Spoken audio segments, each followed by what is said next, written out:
Call this special meeting of the Board of Directors of the Joshua Basin Water District to order. Today is Wednesday, April 1st, 2026, and the time is 9:00 a.m. Welcome, everyone. Let's begin with the Pledge of Allegiance. I pledge allegiance to the flag of the United States of America and to the republic for which it stands, one nation, under God, indivisible, with liberty and justice for all. General Manager Johnson, please conduct the roll call and confirm a quorum. Here. Director Klein. Present. Director Here. Indeed, we have a quorum of 3 board members as Vice President Short and Director Jarlsberg are both absent and have been excused. Moving on to the agenda, board members, are there any changes requested to the agenda? No, ma'am. Seeing none, I'll entertain a motion to approve the agenda as presented. Second? Second. All those in favor say aye. Aye. Before we begin, the motion carries. Before we begin, just a quick note about the agenda for our visitors. You may follow along with the packet using the numbers on the left side of the listed in the column right here. So that'll show you where things are in the back of the agenda. Okay, now we're opening public comment. We have this time regularly set aside on the meeting agenda for public comment on any district-related matter, whether appearing on the agenda or not. We welcome public comment. Please understand that due to the Brown Act, the board is prohibited from taking action on items not listed on the agenda. If appropriate, the matter may be considered for a future agenda. Also, comments should be limited to matters within the jurisdiction of the Water District. The board cannot respond to items outside its authority. At the chair's discretion, I may ask that your comments on a particular item on the agenda be deferred until that item is heard later in the meeting. So if there is general public comment, please state your name, come to the lectern, and limit your comments to 3 minutes. For members of the public attending online, please use the raise hand option in the reaction menu of the Zoom toolbar to signal your desire to comment and be recognized. Any comments online? Hearing none, the public comment period is closed. Moving on in our agenda, we will move to agenda item 5. We're on page 4 right now. Actually, don't trust me on that, which is the consent calendar. Now, consent calendar items are expected to be routine and non-controversial to be acted upon the board at one time without discussion. If a board member would like an item to be handled separately, it will be removed from the consent calendar for separate action. Anything need to be pulled? No. All right. Is there a motion to approve the consent calendar containing draft minutes from March 19th, 2026? So moved. I'll second. All in favor say aye. Aye. The motion carries. On to our action calendar. Set item 7A as a presentation and discussion about the septic to sewer project. We are delighted to have members of the public here attending this meeting. We ask that you, along with board members, take notes of your questions, including any related slide numbers, and we will address these at the conclusion of the presentation. Just so you know, this presentation is informational and for discussion purposes only, and no action will be taken by the board. I now turn it over to General Manager Sarah Johnson. Thank you, everybody. Special meeting was scheduled to give our board and our guests the opportunity to hear directly from San Bernardino County about the proposed sewer project and related funding efforts. You'll notice that the meeting today was scheduled at 9 a.m. instead of our usual 5 p.m. time. And that was selected in good faith based on understanding that an earlier meeting would better accommodate coordination between multiple agencies. I also want to take a moment to clarify the role of the county representatives today. They are staff professionals with expertise in planning and project development. They're not policymakers. They are the team tasked with carrying out the direction from their leadership. They're here to provide information, answer technical questions, and help us better understand the project, but they're not in a position to make decisions on behalf of the county. As we move through the discussion, I ask that we keep the conversation focused, respectful, and constructive, maintaining that the professional tone will help ensure a productive meeting and a meaningful exchange of information as the board considers these important regional issues. With that, I'd like to introduce Noel Castillo, Director of Public Works, and his team. Good morning, everyone. Board members, pleasure to be here. Beautiful day. It's a great day to be in Joshua Tree. So we have our presentation that we want to give you guys. There's 10 slides. The last slide is just saying if you have any questions. So it'll be very quick presentation, and then we'll get to the more important thing, which is hearing you guys out. That's what we're really here for, is to hear from you, to hear from the stakeholder, so we can get that feedback and put it in the effort that we're going to do, which is the planning study for the sewer, potential sewer. All right, we'll start with the first slide. And as I was mentioning, we're here to talk about the Joshua Tree Septic Sewer Project and what it is being studied, what it could mean to the community, and just as important, what it does not mean right now. This is information listening session. No construction has been approved. I just wanted to make sure that, well, we mentioned that. No one is being required to connect. We are in the study phase, right? So this is very early stages. And today we're here for transparency, as I mentioned, to hear you guys out. That's the most important part of this planning study, will be to get input from the community, from the stakeholders, from the folks that this is going to impact, right? Next slide. So I think this would be a slide here. So we can go to the next slide. So why are we talking about this? So Joshua Tree depends entirely on groundwater from the Morongo Basin. So that's really important, right? That's your drinking water source. Most properties in town use septic systems, and septic systems work. They've worked for decades, but they also return water back into the ground. In fact, it is estimated that up to 80% of groundwater recharge in this area comes from septic systems, right? So that's something that we need to be aware of, cognizant, and in the future that could become a potential concern. So next slide. So over time, those septic systems can contribute nitrates and dissolved solids to the groundwater. That doesn't mean that there's an emergency. It means that we have a long-term sustainability question to evaluate. And so that's the whole purpose of why I think we were brought in from the engineering side. Going back again to those key items, right? So Joshua Tree depends entirely on groundwater from the Morongo Basin, and that 80% of the groundwater recharge is coming from the septic systems, right? And again, nothing to be concerned about today, but what we want to do, and that's one of the things that I love to do the most as an engineer, plan ahead. I am not good on making decisions on a particular day, right? If it's an emergency, we want to make sure that we plan well ahead for anything that might be coming. So the county is asking, is a centralized sewer system something we should plan for in the future, right? So that's one of the questions that we want to study. And we want to go ahead and we want to start studying that, but no decision has been made, right? Okay, next slide. The study is phased and I apologize, go back one slide. I think it does point to the funding. So the study phase is funded by $6.3 million in discretionary funds, and $750,000 federal earmarks secured by Congressman Jay Obernolte.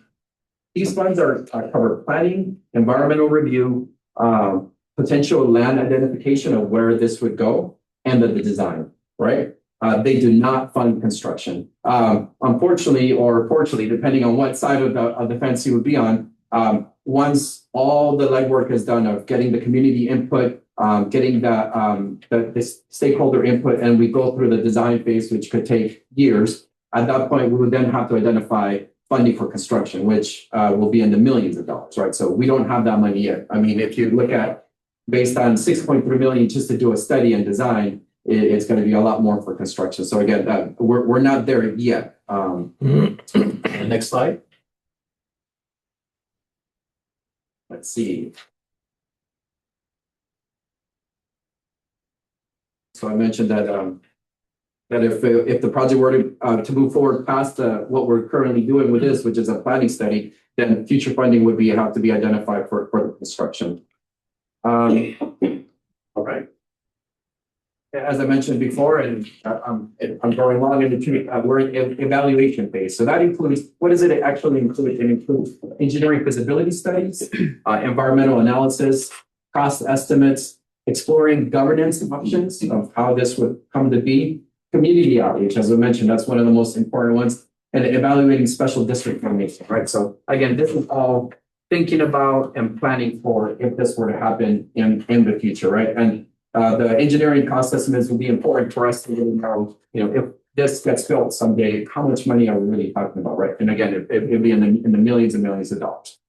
There is no construction happening in this space. We're gathering information so the community and the decision makers can understand the options before the commitments are made. Next slide. Okay. So preliminary study are generally includes the perimeter here that we're looking at, right? Now the boundaries are not final, right? These are based on environmental factors, and we will take that community input to make sure that the community input is also included on what we end up studying, right? So we don't know any better at this point, and that's why we need to go into the experts, which is the community and the folks that this will get impacted by, in order to look at what areas should we be studying for this sewer. Next slide. All right, so what would happen before anything is built? Several major steps would occur before any sewer could possibly be constructed. So completion of the technical environmental studies. So we talked about that, right? We will be doing some studies now. Public review and findings, right? So once we have something that we can bring back forth to the community with any findings, we will share it so we can all digest it and then move forward from that. Evaluation of cost and rate impacts. Formation of a special district, lack of approval, if you're familiar with that process, and a property owner vote, right? So that's very important because the people that are potentially going to be benefiting from this, depending on how you look at it, you'll get a vote on it to make sure that if you want the sewer or not. So the last point is important. District formation requires a owner vote, right? So we want to make sure that we're all clear on that. This cannot move forward without community participation in that process, right? So that's very important. Next slide. All right. So right now, you do not need to do anything, right? We're just doing a study. No one is required to connect to anything. There is no construction underway. If the project were approved in the future, this discussion would include, again, connection requirements, monthly service rates, finance options for the construction, long-term operations, right? A lot of things need to happen before any of this would be considered. And all of that would come back to the community before any final decisions are made. And again, infrastructure planning takes years. So again, depending on what side of the fence you're on in this, I want to be hopeful that if you're looking for it, it could happen someday, but this is not something that's going to happen overnight. All right, and I think we'll move on to the next slide, which would be our final slide. But before I move into that, again, what I wanted to conclude with is today we're here to listen. You do not need to connect to anything today. We want to go ahead and hear your concerns. We want to hear your questions. We want to make sure that we hear from you guys what you would want us to study further, right? We haven't started the study either. So this is the most important part, is that we want to hear from the community. We want to hear from the board members as far as we want to make sure we start with the right foot forward on taking this study on and make sure that we understand the customer and the customer needs of this study. All right, and those are my closing statements. Obviously, we will be here for questions. Just want to note the slides will be available online after the meeting. I'd like to say thank you to members of the Special District and Noel Castillo for that presentation. The Board of Directors would like to hear from members of the public first who have taken time to join us today in person and online. We'll take public comment first, then go around for more comments. Executive Assistant Lisa Thompson. Jet Tucker, please take the lectern. You have 3 minutes for public comment.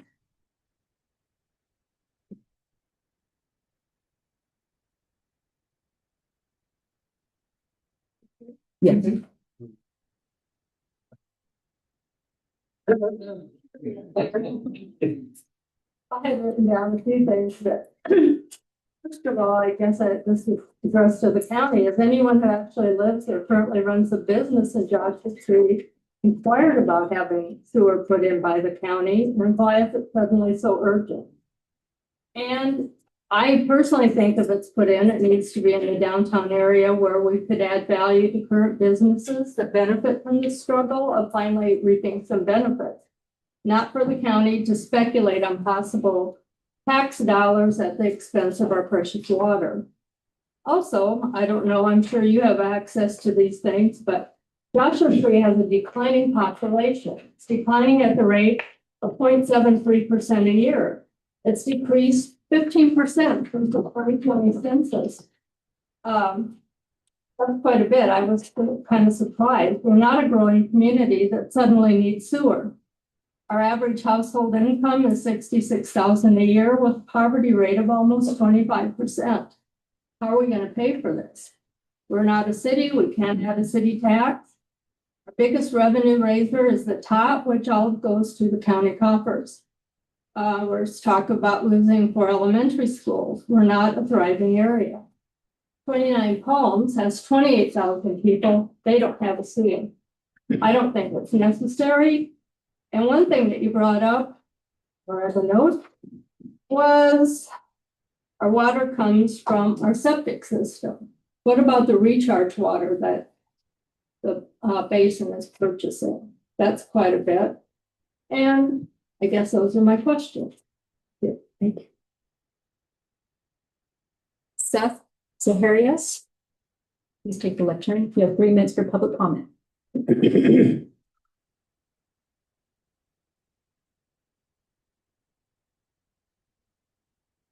Yeah, my name is Seth Zaharias. I run Clippinger Guides here in Joshua Tree National Park. I've been a resident of Joshua Tree since 1999. I got a lot of skin in the game in the tourism economy attached to Joshua Tree National Park. And I see a lot of other prominent business owners, local business owners in this room as well. When I look at the map of the proposed septic area, there's a lot of undeveloped commercially zoned real estate in that. And it looks like it's going to really, the potential of adding the sewer is going to really benefit a bunch of currently non-existing development. And I'm really grateful to live in Joshua Tree. I'm really grateful for the rural nature and alternative community that this is. I'm a child of the 80s. I was born in 1976. I watched Strip Mall America happen in my lifetime. And at one level, I'm grateful for Yucca Valley, but I do not want that to be this here. And I really believe this septic system, this sewer system, is a gateway for us to become formula retail. And I'm firmly against that. And while I've got a couple more minutes, I just want to go over some tourism revenues created by Joshua Tree National Park and the quirky community that we live in. So as of 2024, so this data is a couple years old, we had approximately 3 million visitors to Joshua National Park. 179 million in local gateway regions spent in local gateway regions while visiting Joshua National Park. These expenditures supported a total of 1,630 jobs. I personally have 15 full-time employees that are tied to the unique culture of this community. 73.6 million in labor income, 73.6 million labor income. That's real money. 130 million in value added and 214 million in economic output in local gateway economies surrounding Joshua Tree National Park. I think it is important that we keep this community unique, and I really believe the sewer system is going to allow formula retail to come here, which will kill the economy here. Thank you. Miriam Seeger. Please take the lectern. You have 3 minutes for public comment. I'm going to follow up on those comments in dealing with that and introduce a little bit of institutional history of the water district and the county. And I own several commercial buildings in downtown. I recently put in a packaged water treatment plant. I am all about protecting our groundwater. I think that's very important. Without good water, we don't have life. But if I time travel everyone back about 10 years ago when Kurt Sauer was the general manager, we were already having this discussion about this high density commercial area being the most egregious nitrate producing area and close to well 10, and how this would benefit the community. Also at that time, we were working with San Bernardino County Land Use Services to come up with a an overlay for downtown Joshua Tree between certain streets where it would run, where we could have some kind of guidelines for the integrity of the businesses in downtown. Given that we need to be unique, that's where the real money is. And so I would like to see in this process a return to that. We even toured land use services. We had a catered lunch and all that over at John Schuster's place. We took them to several businesses and to several properties and tried to talk about how the unique nature of this community and boutique businesses were going to be more beneficial than formula retail, where the money actually leaves the county and doesn't go to constituents and ratepayers. So that's about it. I could go on and on. That process went for 3 years with consultants, sort of dissipated after COVID, but I would like to see that come back in tandem with wastewater treatment, which we really need. And maybe at some point in this process, the whole special districts thing will be explained a little better to people, because I don't quite understand why JDWD wouldn't be the district for our local. That makes the most sense to me because it's our groundwater. And that's it. Thank you. Sarah Taylor, please take your lectern. Minutes for public comment.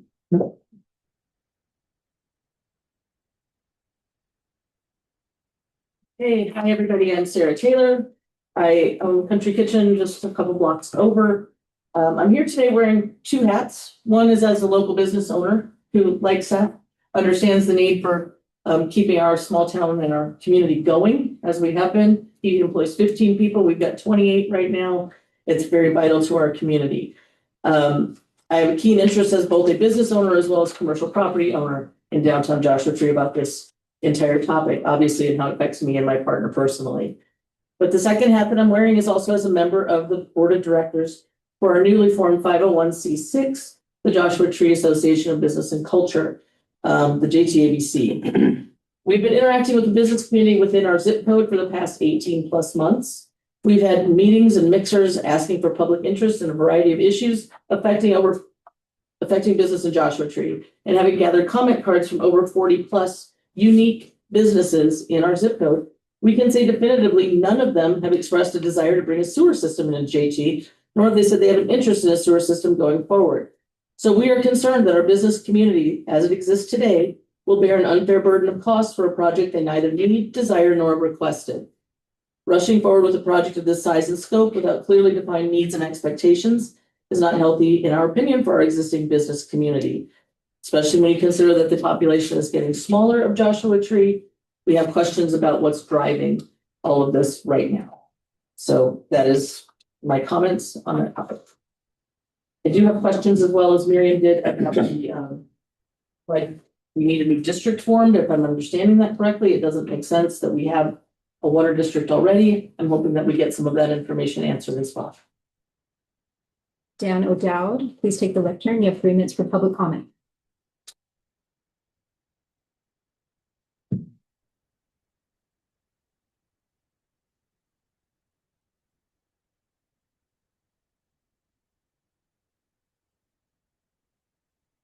I'm strongly against. But well, let me put it this way: somebody is probably greasing somebody. It's down, because we've gone through a whole bunch of Dollar Generals down this one. Things in because we didn't like it. It took them about 4 years to get it in because we pushed back. This downtown area would be perfect for a sewer. Not outside of that. Otherwise, they're going to see me part of the lawsuit against them. We'll slow them down and cost them a lot of money. That's it.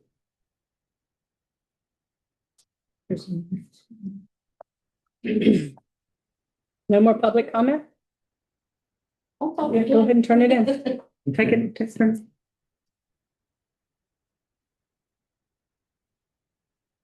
Erin Gatlin. You have 3 minutes for public comment. My name is Erin Gatlin with the Monmouth Basin Conservation Association Board, and I just have a few questions. I'd like to follow up a little bit on the really good comments that have already been received this morning. One of the principal questions for me is, where does this really come from? You know, why are this action was not initiated by the board?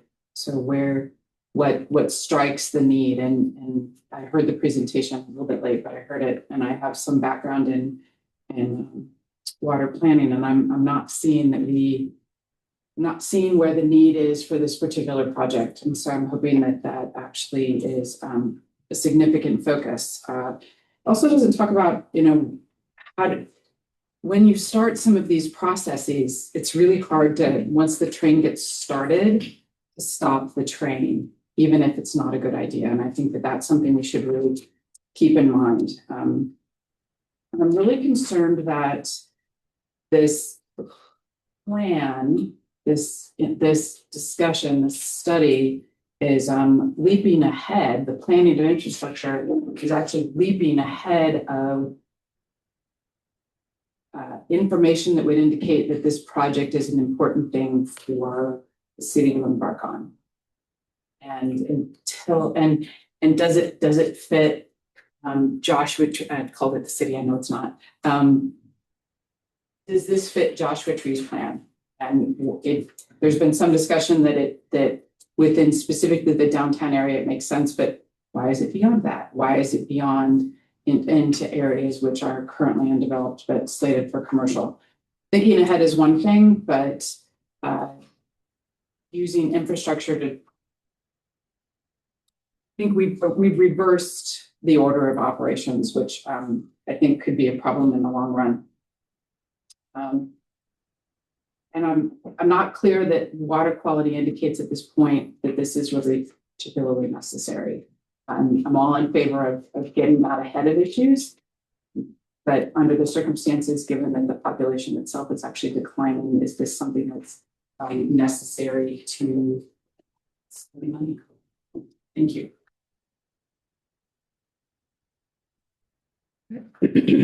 All right, no more public comment from after public. Okay. So we're going to now move on to see if there are any online attendees indicating they have a question or comment. We'll call upon those online, starting at the top, from the top. Executive Assistant Lisa Thompson.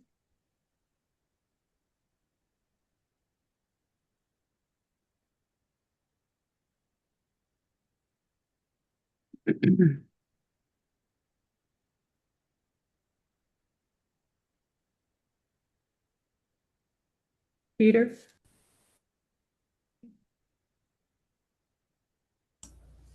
Hello, can you hear me okay? Yes.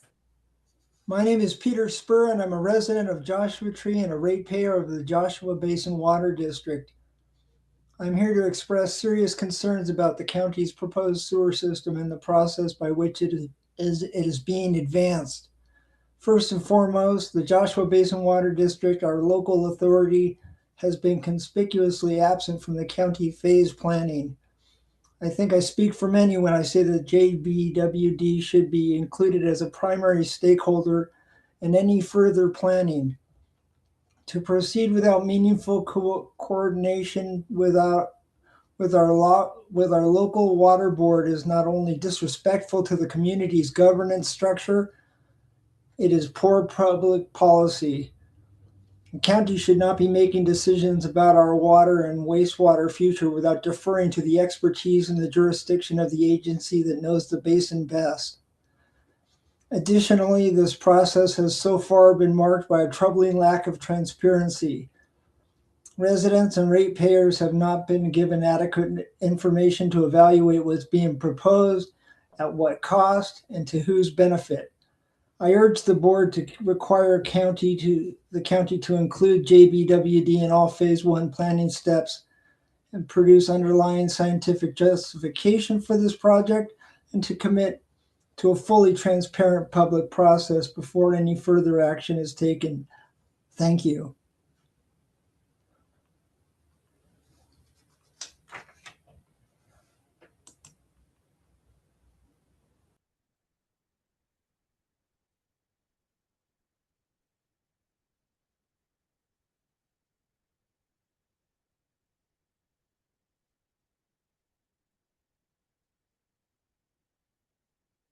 We're waiting for further online comments. There are no more hands raised. There are no more hands raised. Oh, okay. Right. Are there any other electronic comments? There were 4 submitted, which I provided to you. Okay. I will read and have those received entered into the record. Hi, Sarah Johnson. I know it is incredibly last minute, but I would love to have my questions presented today, please.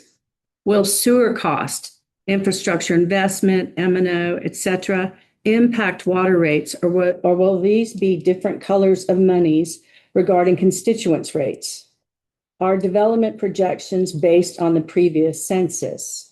Will these treatment plants do secondary or tertiary treatment?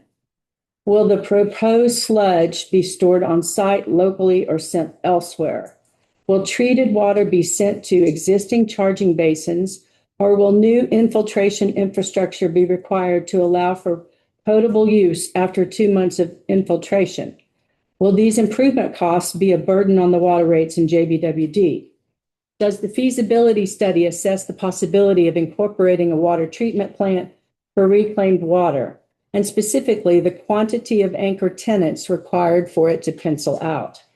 Will the sewer treatment facility be located near the low point of the highway?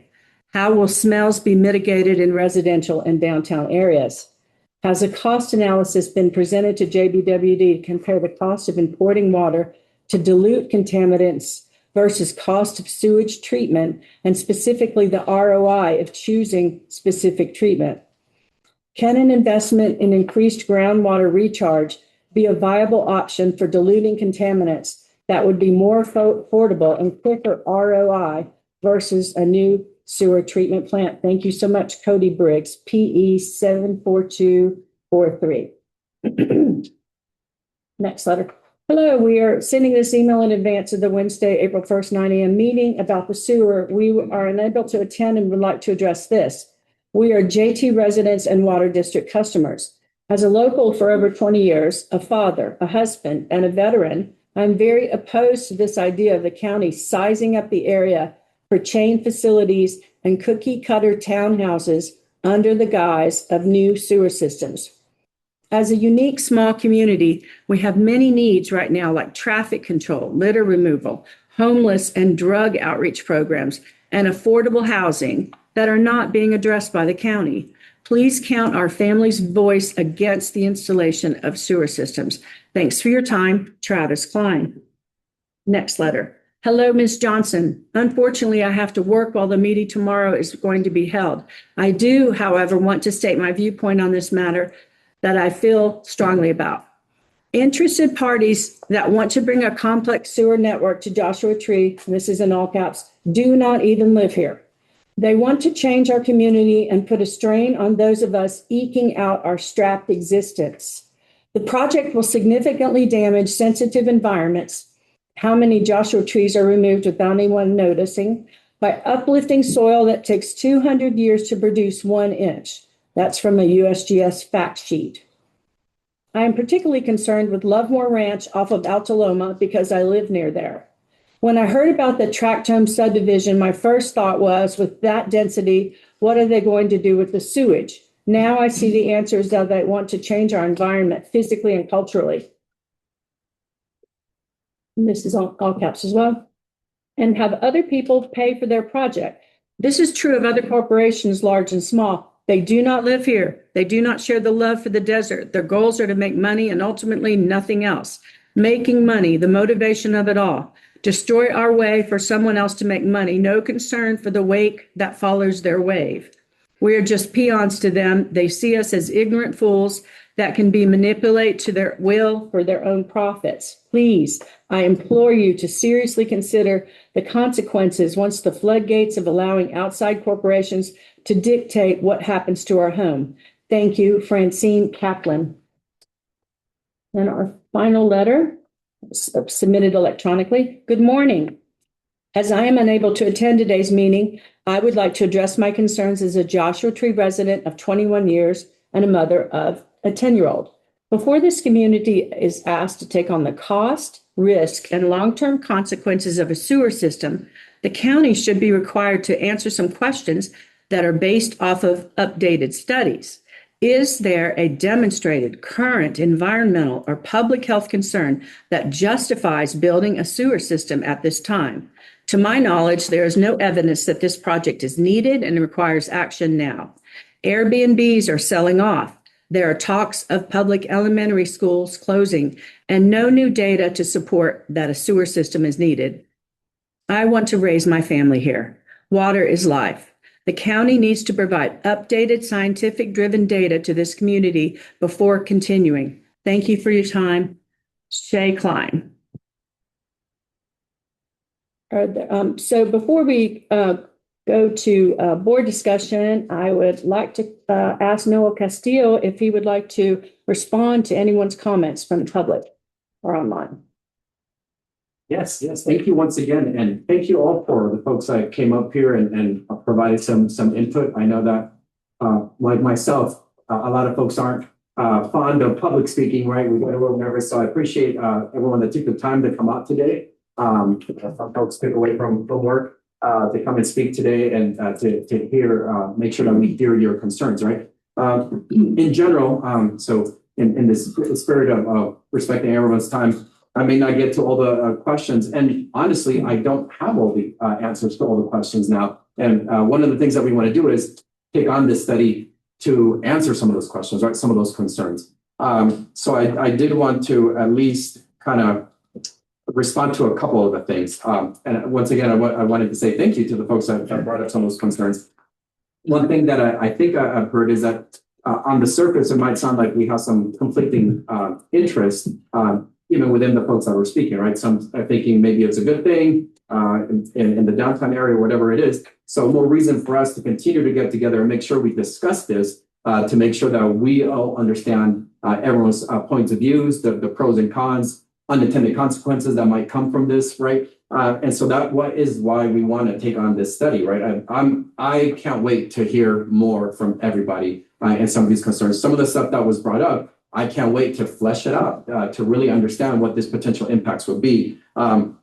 So as far as the urgency, I hope that, we apologize if anyone got startled by the news of like, hey, we're funding this study and then maybe it means that we're going to be constructing soon. We are not, right? As I wanted to mention again, there isn't the urgency to construct because this is just a planning study and we don't have the funding for construction, right? I did want to say, I think one of the last speakers said, we should hear back with scientific data, right? We need more studies before we do anything. I completely agree, right? I think that's the whole point of taking on this study is for us to hear from the stakeholders, find out what are some of the concerns that we want to make sure that we study and make sure that we make a decision and cover all the blind spots, right? Make sure that we make a decision with eyes wide open to what we will be doing. And again, it would come to a vote.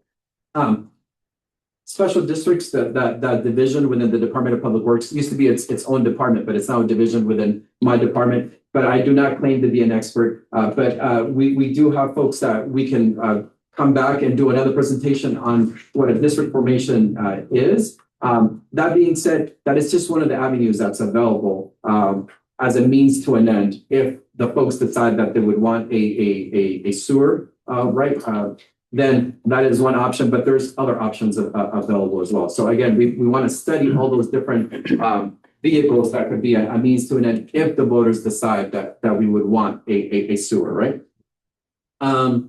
And I apologize as I look through my notes and my chicken scratches as far as some of the things that were brought up.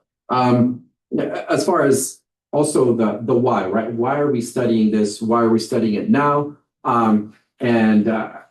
I'm not sure if it's ever the best time, right? When's the best time to plant a tree? 20 years ago and today, right? So there seems to be a concern with public health as far as, we have all the water being recharged into the system is coming from the septic systems, right? So should we study this? I mean, to me, it sounds like we should at least study it to make sure that we understand if there is a concern that may be down the line, right? And so I think that is the why. We want to make sure that it's public health, it's water quality that we're looking at. And so that addresses that potential concern. I did hear, and it stuck with me, right?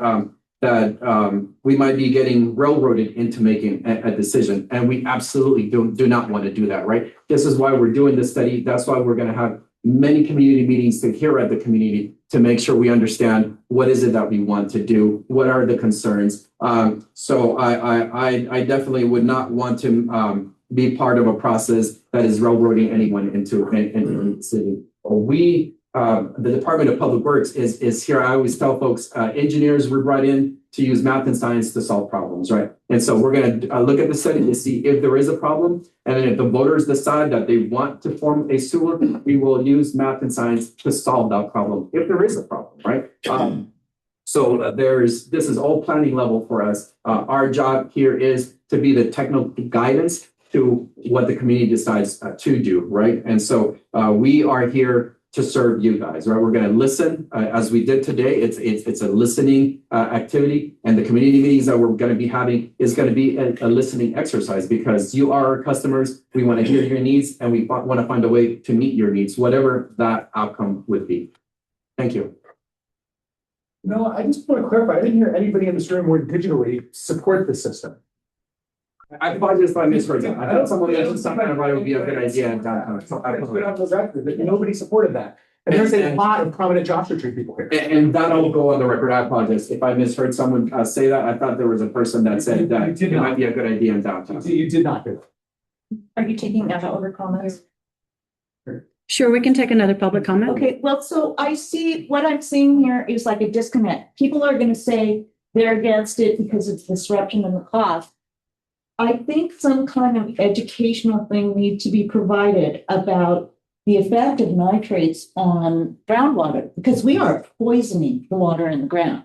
You know, just from drought, less natural recharge, all of that.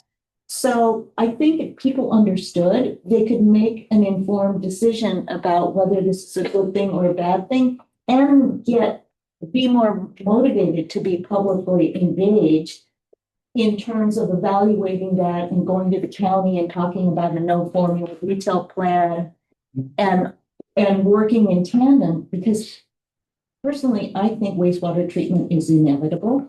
You know, we're just kicking the can down the road if we don't start talking about it now. But as a business owner, I have a lot of, concerns about it because I just paid for a packaged water treatment plant. And now I've got a, whatever, a lot of unknowns. And I would certainly feel more comfortable dealing with my own water district than the special district. But I do think that environmental education is important to understand wastewater so the public can make a decision about it. Any more public comment?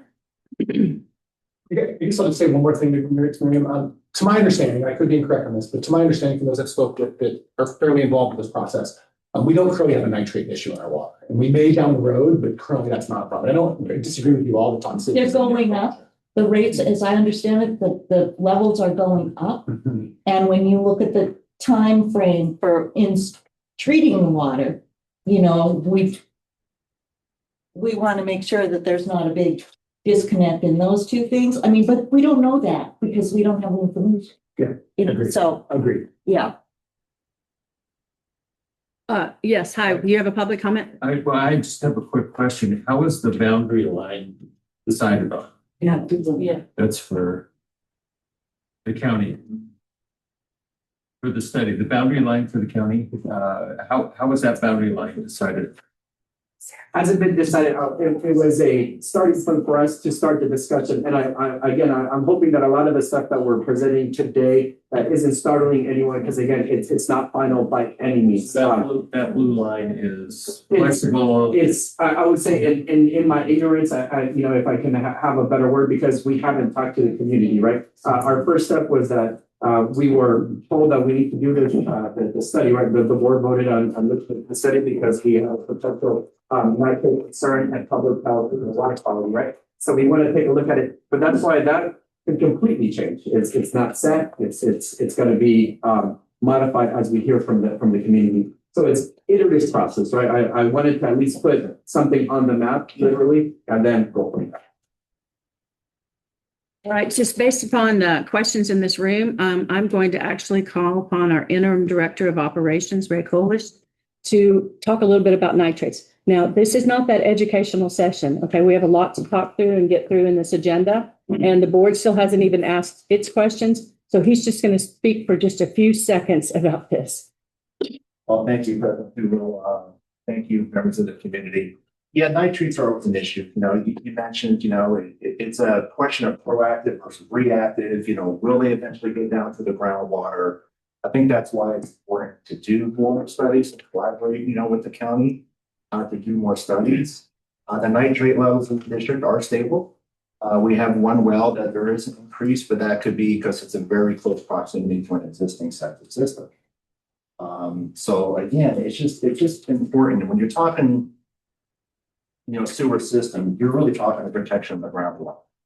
And that's really important. I think that should be foremost is to protect the groundwater.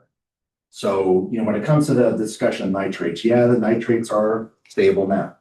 Doesn't mean they're going to be stable in a year, 10 years, a month from now. We don't know that. And that's why we always talk about that collaboration with more studies to get more data to analyze the need. But, to your point, and, proactive versus reactive, that's always a question.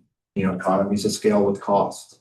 If you do it now, it could be, hundredfold, 10 years from now. Those are all the things you have to look at when you talk about, the studies and the need for a centralized sewer system. So yeah, all the concerns that the community has are valid. I just think we just need to do more studies and more work to see, where we're at with this. All right, I want to thank everyone for your comments as they inform our board discussion on this topic. If there appears to be interest, we'll certainly circle back for some more public comments. So, members of the board, directors, have anything? Sure. Director David Fick. Director David Fick. You've had my list of questions for 2 weeks now, and so I hope you're ready for some of them. First question is, who started this?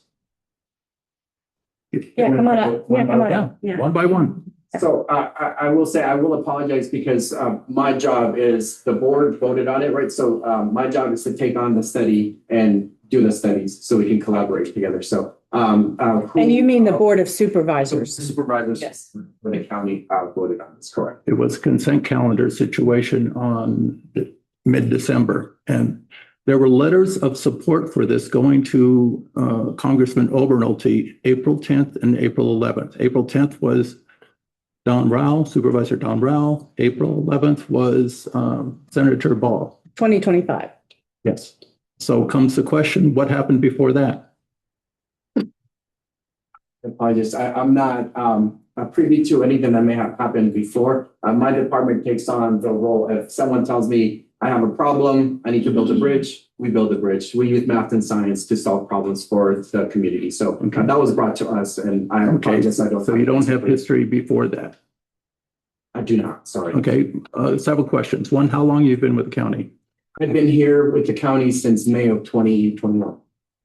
Okay. I've been with the county for 40 years. I've been in litigation with the county and Yucca Valley. I've been in real time with the sewer effect with Yucca Valley. And so my question is, one, they're jumping the gun on this situation, very much so. We want to know who started this. And that probably should be, okay, do you have the other county people here, and who are they? So the county folks that are here with me are part of the department. And we also have our DEO, which is the person that I report to. DEO? They report, Deputy Executive Officer. His name is Mo Yusuf. But the staff that is here today is here to talk about, again, the study. If there's any concerns with how the process of how we got to now, I would think that probably we need to be discussing a different arena. We're here to discuss the study and what we can do with the study. Okay. Just to position me in grounding, remember Frank Haggard, Special Districts Frank Haggard? Yes, I helped get him his job 20 years ago. So I was on the county's MAC then. I was part of the 3 people who decided it's the best one for the effect. He just retired a couple of days ago. So I'm very ingrained in engaging with the county in this situation, and that's my suspicion. Now you're going to get a lot of grief from the population of Joshua Tree because land use is greatly abused and had careless decisions and processes regarding Joshua Tree. We have this process that was carelessly done in litigation with the Lovemore Ranch project. Now, another question is, what do you know about the JT Resort, which was just recently rezoned by the Board of Supervisors with no discussion? Again, I want to mention that I apologize. I'm not here to speak on any other matter other than the study that we're hired to do, right? That has been put into our responsibility as a Department of Public Works. These might be matters that you might want to discuss with the land use department within the county as well. And I would ask the director to please stick to matters within the jurisdiction of the district and the agenda item, please. Okay. I apologize. I don't necessarily have the answers that you're seeking. But again, this will be a long process with many opportunities for us to further discuss. I'm actually very excited to get to know the community a lot better, to really hear your concerns. I appreciate that you've been part of the MAC with the county before, and you know some of our staff, so you know that we have good people that have good intentions. And so we're here to serve. That is truly our purpose. Okay. I did notice that your 80% of the recharge is kind of a generic figure. With Joshua Tree is in the desert, which means our landscaping is a bit more, or water-wise usage of landscaping is a bit heavier. We recharge as much water as we use. We recharge basically about 1,200 acre feet of water a year. Plus, there's a mounding situation coming from the Yucca Valley water treatment plant. They are putting their recharge of the water back in. That mounding is coming through the Warren Basin situation. So obviously, you're going to be needing a lot more science involved in this situation. I would completely agree. And I, as I mentioned, I do not claim to be an expert in this at all. So we would definitely be looking to bring a consultant on board that can look at all these valid concerns and make sure that we are able to come up with objective data that can help us all make a better decision. Again, with eyes wide open, we have concerns. We want to make sure we validate those concerns. Are they valid or not? And move forward accordingly. Okay, well, before I part with, I'll let other discussion go on, but like I said, the land use department has been very opaque with us. They will not even admit that JT Resort is to our west here at all whatsoever. They deny it existing. They say it's a speculative situation. So we have problems with that department of the county. Hopefully we don't have problems with your department. Right. I'll release. Director Flowen? Welcome, everybody. Somewhere in this packet of the agenda packet that we have, which is almost a record, it's 94 pages. I've got this for this meeting. But there was something in there about what would be driving things. What are the drivers, as they say, and why are we doing this? In other words, and that would be coming from the county, from the community, state government, the science itself. In other words, an analysis of the water product, which would vary between the 5 different wells that we have. And the federal government could be involved too. And also too, we were talking about, I think Ray back there in the corner said something about how we were within the standards, safe standard for nitrates in the water. But we have learned recently over time, that these standards can change drastically. And what I have in mind is chromium-6, which the standard went from 100 down to 10. We're going to be chasing a pinch of salt and a ton of popcorn with this multi-million-dollar system we have to put in. What I always try to bear in mind is the mission, vision, and values that are posted up there on the wall. And our mission is to provide, protect, and maintain Joshua Tree's water, our vital community resource. As Kathleen Radnich would say, she always frowns when I do this. She is available at the farmer's market, by the way. I'm usually there. The Citizen Advisory Council Chair, David Carrillo, is frequently there. David shows up there every once in a while for a few hours. And so you can come and talk to us. You can talk to us about this stuff, but that's primarily what we're concerned with. And is the safety of the water. Kathleen would say, without the water, all we own is dirt. And that's a true thing. But the driver here is, for me, is the safety of the water, which, by the way, a lot of that is in the yearly water quality report that we put out. It's on the website. Kathleen has copies of it at the market also that we hand out. And it's a very good little pamphlet, which has a lot of definitions and stuff in it, because we've talked about a couple of times here about surfing the learning curve on all of this stuff. And also read the little handout that comes with your bill every couple of months or so, I think it is. I'm getting a nod of yes from the general manager. That could be very informative too. But like with Chromium 6, there is a bit of a comparison here in that external sources are requiring that we do certain things to our water regardless of the cost. And that's the thing that concerns me the most. They're going to potentially, these standards that we have to meet will be rammed down our throats. And even in spite of civil suit, where we sue people over this, we may have to do it. And as far as the cost goes, there are two. Generally, there's the cost of the system itself that we would have to put in, which would be a multi-million-dollar thing.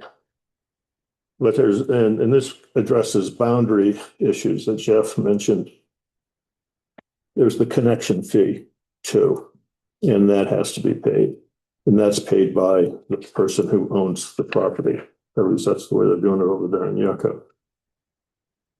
So it's a big deal, and the sooner we start on it, if we start on it, the better, because it's a lot cheaper digging in dirt than it would be to take up pavement to install pipe, which I'm guessing that we might have to do, plug everything in,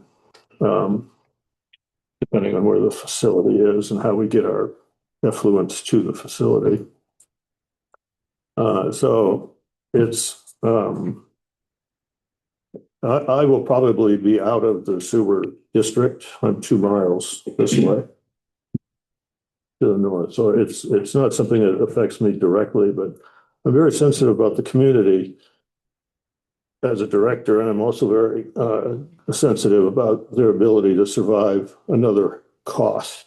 That's either going to be a bond payment, which would be on their property tax, or it would also be the expense of the equipment, the maintenance of the equipment, which would be on your water bill. Because we have a certain number of people, this is what Tom Short, who is absent today, he would bring up too, is that we've got 25 or 27% of our population that's below the poverty line. And the one I'm sensitive about too is the people that are just above the property line, just barely making it. That are going to now have to struggle with paying for all of this stuff too.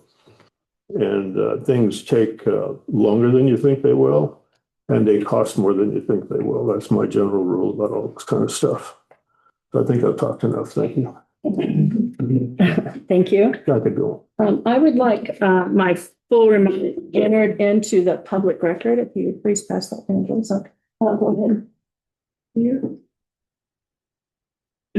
Well, one additional thing we have within our agenda package, we have a lot of the questions from the board members. I'll be addressing that. And the one that Dave mentioned initially is on his list of things that will be addressed, and which will be addressed later and go to the county. All right, so I'd like to thank you to the presenters for being here and for your presentation. Just one thing I wanted to say is I don't want anybody to walk away thinking septic water just boom hits our aquifers. You guys understand it's filtered through Monzo granite, decomposed Monzo granite. So there's a nice filtration system, at least in some areas of Joshua Tree, that takes care of that. All right, so I have some remarks ahead of time and then I have some questions. Let's start with communication. The district did not receive notice from the Planning Commission. That means no one officially told us that this project was happening. The district should have received appropriate notification from the county regarding this $6.3 million project, given its relevance to our service area. We're in an overlay zone. It doesn't seem possible that Special Districts is already working on this and it hasn't been declared a project and officially assigned to them by Land Use Services or another entity. I did speak to Mr. Castillo ahead of time, and he says there is a project number that he's going to share with us. Going forward, it will be important to establish clear and reliable communication with the district to ensure appropriate coordination. I apologize to everyone for having to clear my throat, especially those of you online. I hope it's not too loud. There have already been instances such as limited information available to the district regarding the county's original funding request for this project to Congressman Obernolte, where communication gaps have raised concerns about transparency. That makes it all the more important that we proceed carefully and ensure we are fully informed and aligned internally before advancing this discussion. I understand that Land Use Services has recently met with members of the community and committed to improving notification and local engagement. With that in mind, I think it would be helpful to understand how special districts in the county plan to ensure a similar level of openness and information sharing with JBWD and its customers. The turnout today reflects outreach by individual board members.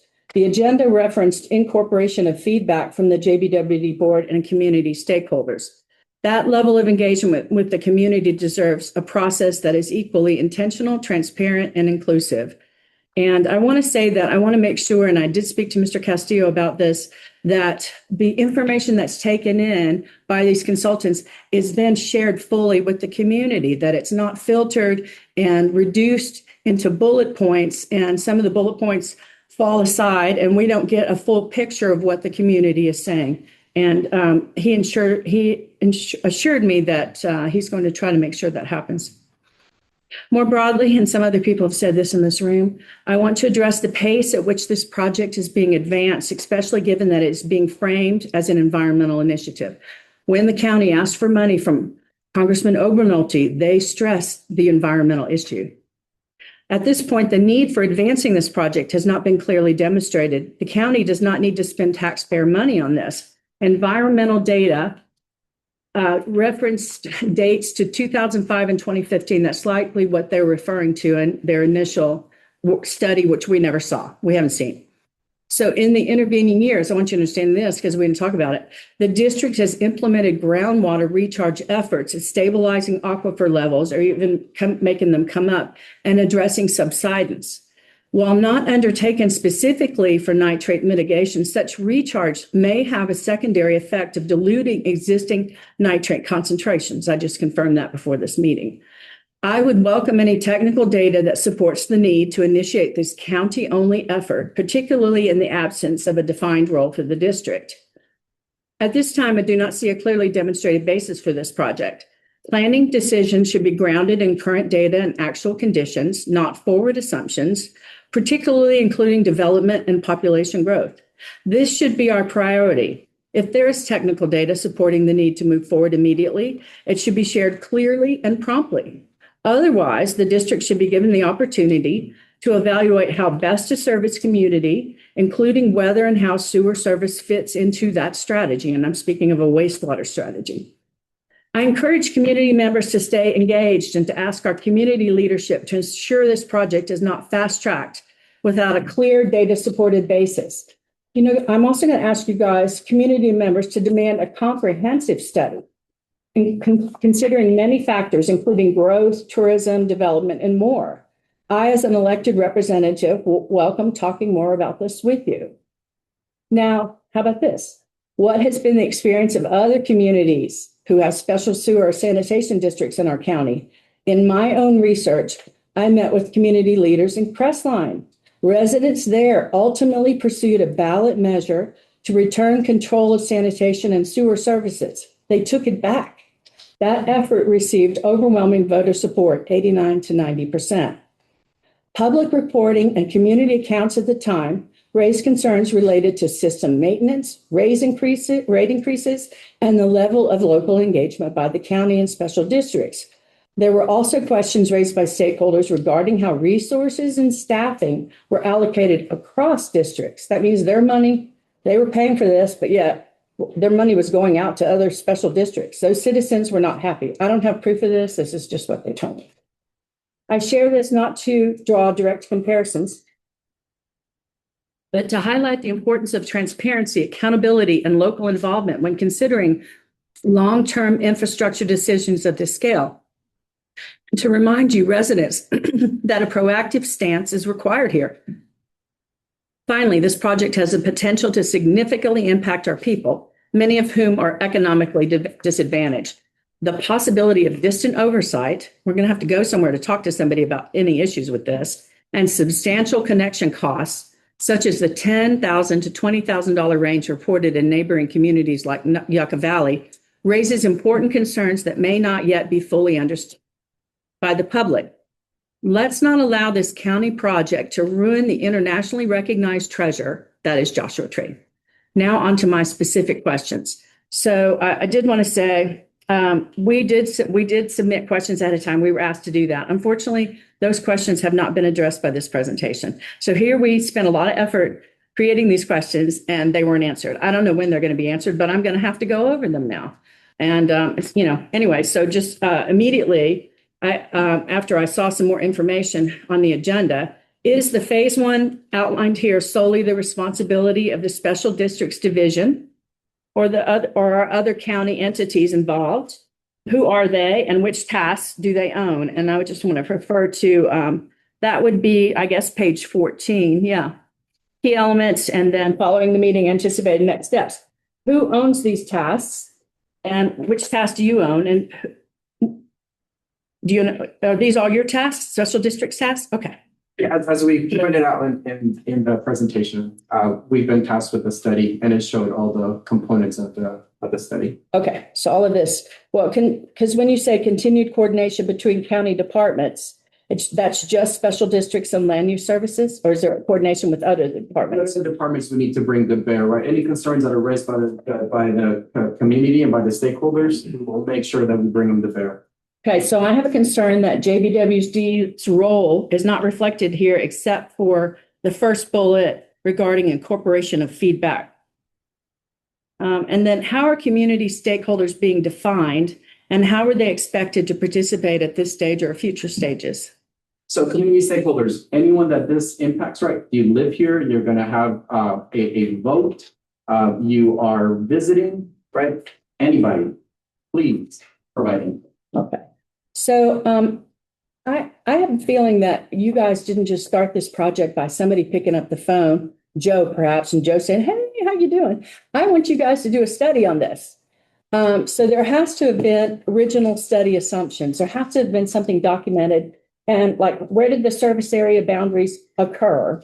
And the introduction concepts and the governance of options. That needs to be shared with the district. We're an overlay district. And I'd like to know what the timeline is for receiving both the original materials and any refinements. So I did want to kind of bring back to our goal here, right? So there is a sewer master plan that I think you guys have that speaks to an area of where the sewer will exist. So I think that's our what the district created in our wastewater study. Is that what you're talking? Is that what he's talking about? Yeah, I believe you guys have a sewer master plan, right? We have a wastewater treatment strategy that was completed in 2009. Yeah. And we have it in our strategic plan. 2019. 2009. Was it the last one? Oh, okay. Yeah. And then there was another one that came through. It did not get finished in 2019. Oh, okay. And then it's in the strategic plan to revisit that as a whole. And again, I really do look forward to hashing all this out in detail. Some of the concerns that you guys have, right? But as far as, how we got to now, I think that would be something that can be discussed in the proper arena with other stakeholders within the county. But our job here is to take on the study and make sure that we take in your input as far as the study of what we should study, the areas that we should study, and any of the concerns and the impacts that it could have to the stakeholders. Okay, so but to even start what you guys were doing, where did the cost estimate come from? How was the $6.3 million arrived at? We need to be given that documentation. That needs to be shared with the district. I imagine it was shared with special districts, and we need to see that. Answer that question. Can I just like for him to answer, if you don't mind, Director Fick? So usually the money may not even be enough to tell you the truth. Sometimes we are conservative with an approach when we start looking at what potentially a sewer could take, right? So this is a planning level study. I don't know what that sewer is going to look like, right? None of us do. So if, let's say that typically a project costs $1 to construct, typically the design and study of it is about 10%. So we honestly just put a number out there that we can look at to start the studies. We may need additional monies to further study this. We may not utilize all the funding to this. It also depends on once we get a request for proposal out there for a consultant to be brought on board, because we haven't even done that. We don't have a consultant on board to study this yet. So when we talk about the pace of where we're going with this, I can guarantee you that as a department head, I'm not trying to railroad this down anybody's throat. I'm not trying to fast track this into construction, and by any means, we don't have a consultant on board. We will prepare a request for proposals and taking in the concerns and your input as a stakeholder, that we can make that part of the proposal as well, that we get someone that understands Joshua Tree, right, that brings value into the study to make sure that we take into all the concerns that we have as we move forward with the study. So to speak to the number, it's just a starting point. Again, this is always a very unique thing, because if someone has a glimmer of an idea, how do we move forward with step one, yet also get all the stakeholders in place to make sure that we're moving forward in alignment, right? So it is a challenge, and I apologize if there wasn't enough transparency to how we got to now, but definitely moving forward for the study itself, we want to make sure that we're taking all of your input, that we are collaborating with you, that we have community engagement, that we meet you where you are at, to make sure that we get in that input, right? So if the number is 6.3 or 10 million or 1 million, is just a funding source for us to do the study. If we need more money down the line because the study isn't meeting all the requirements, maybe we need to ask for additional funds. The money is not as important as the actual finished product, which is doing a study that takes into all the concerns that we have to make sure that we move forward with eyes wide open, right? So I think the number, especially this day and age, things cost, as the director said, way more than we think, all right? And it takes longer than we think. So with that, hopefully that answers some of your questions. Well, I appreciate that very, thought out answer. And as I shared with you before, when you asked me about my background, I've worked at Boeing and I've worked at Dell Computer. And so I'm familiar with projects and business. And I know that the numbers that they start with don't come out of anywhere. And you said this was a glimmer, could have been a glimmer, but that glimmer was written down and you have it and we'd like to see it. So can you give us? Say that any information that you guys seek, we're more than willing to make it available. We are transparent. I'm not trying to hold anything back. I just don't know necessarily how that came to be, right? My department, once they told us, let's look into the study, I take it from that point on. There is different milestones in the life of a project. Some people are part of the planning, some part of the construction. We're more than willing to share any information that you're seeking. And I believe Mo had something to say, but related to that, I have requested, I just want the community to know, and I hope the board agrees, we haven't talked about it, that the general manager at some point arrange a meeting with all those players. Because what's going to happen with this project is the fingers, because that's how it works. People are busy. They don't all talk to each other, but we have to have them all in the room with the decision makers so that we can actually get a bead on what's happening. Or otherwise, we're going to be caught in between what's happening with those different agencies. Director Fick? I just have an addendum to your one question regarding the 6.3 million. The 31 million, which is another 25 million, are you in charge of that whole 31 million in the consent calendar? Yes, not all of it will work. So, yeah, thank you. Good morning, everyone. Members of the public, board members. Mo Yusuf, I'm Deputy Executive Officer with the San Bernardino County CAO office. The 31 million is divided over multiple divisions within public works that's working on this. So for example, special districts is working on this sewer project along with others like related to, trash enclosures, a parking lot, and different things, and also other action items related to climate time as well, and some things there as well. So different divisions working on it, and yes, all of it is county departments are working on this. None of it is assigned to outside agencies. Going back to President Little's question and some of the comments as well, just one clarification on the cost estimate. Currently, it's not like a breaking down estimate by like each and the task, I would say. Was the consideration for the 6.3 million. That was money available with eyes wide open, as Noel mentioned, that's going to cost way more. It's just this, we know that it's going to be able to fund the initial study, the public engagement meetings. District formation is costly as well, require a consultant by itself to do the municipal engineering report that will be presented to the public, so they know what they're voting on. And when it comes to like which area is going to get service, even the public notification process, and we would bring a consultant with us in these public engagement meeting. That's going to include selecting a location for where with the treatment plant, even though a real estate department will help us, assist us with that. And then conversations with the water board as well. The state water board need to weigh in on any new system to be installed. So all of these, and we'll continue to engage with the team here with Joshua Basin Water District. And all this information, these are studies, technical, there's no personal information in them. So it's all public information. All of it can be shared. None of it need to be, kept. So we'll be sharing this along the way.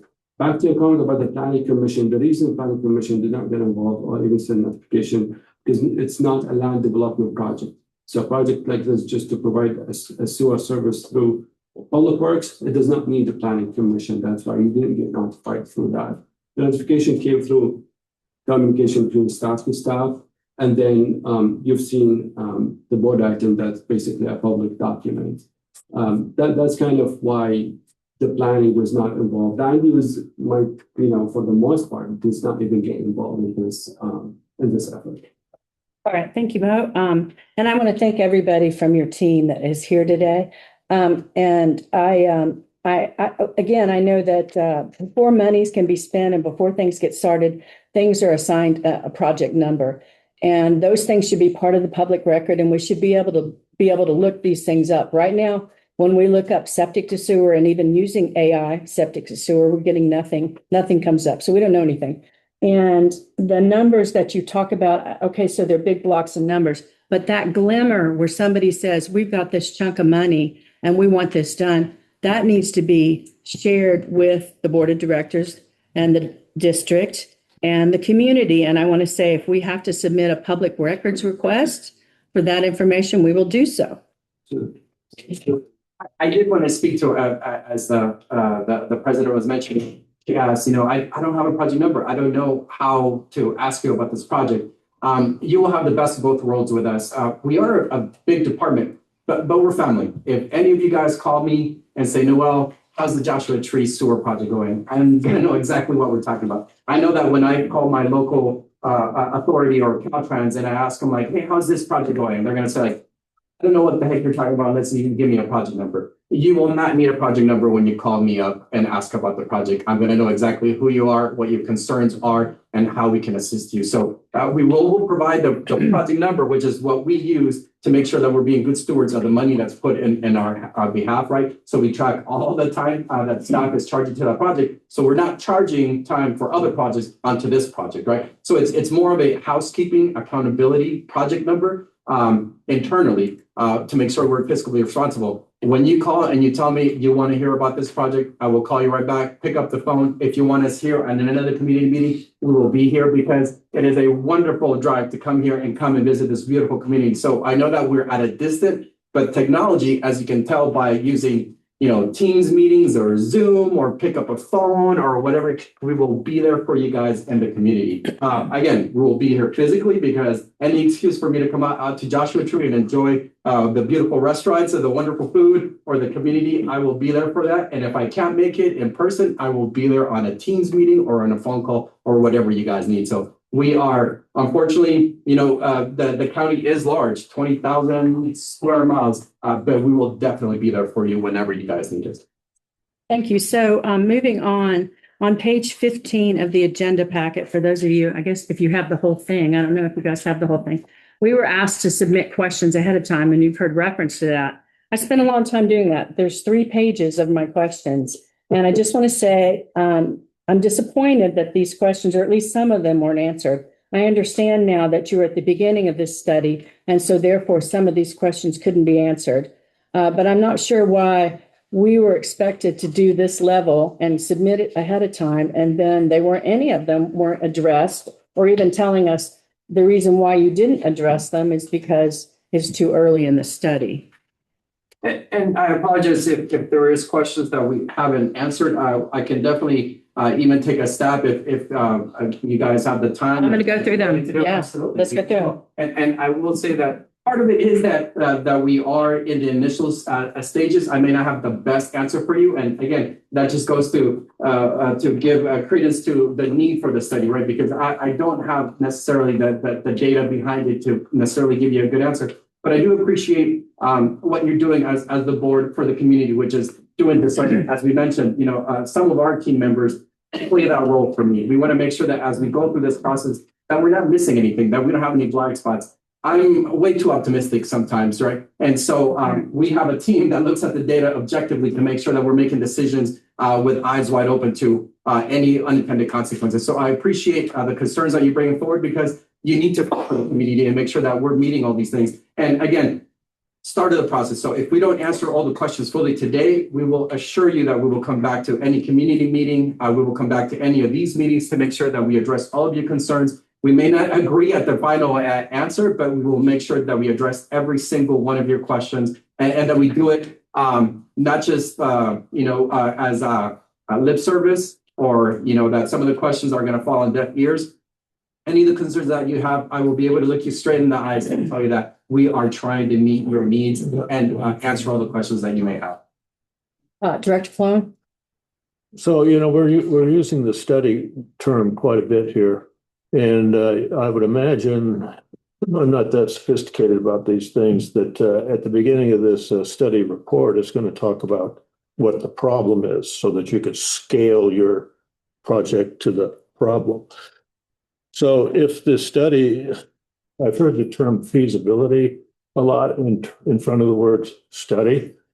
And so what if you conclude, or is it possible that with the study you conclude that we're not ready for sewer yet and we don't need any of this?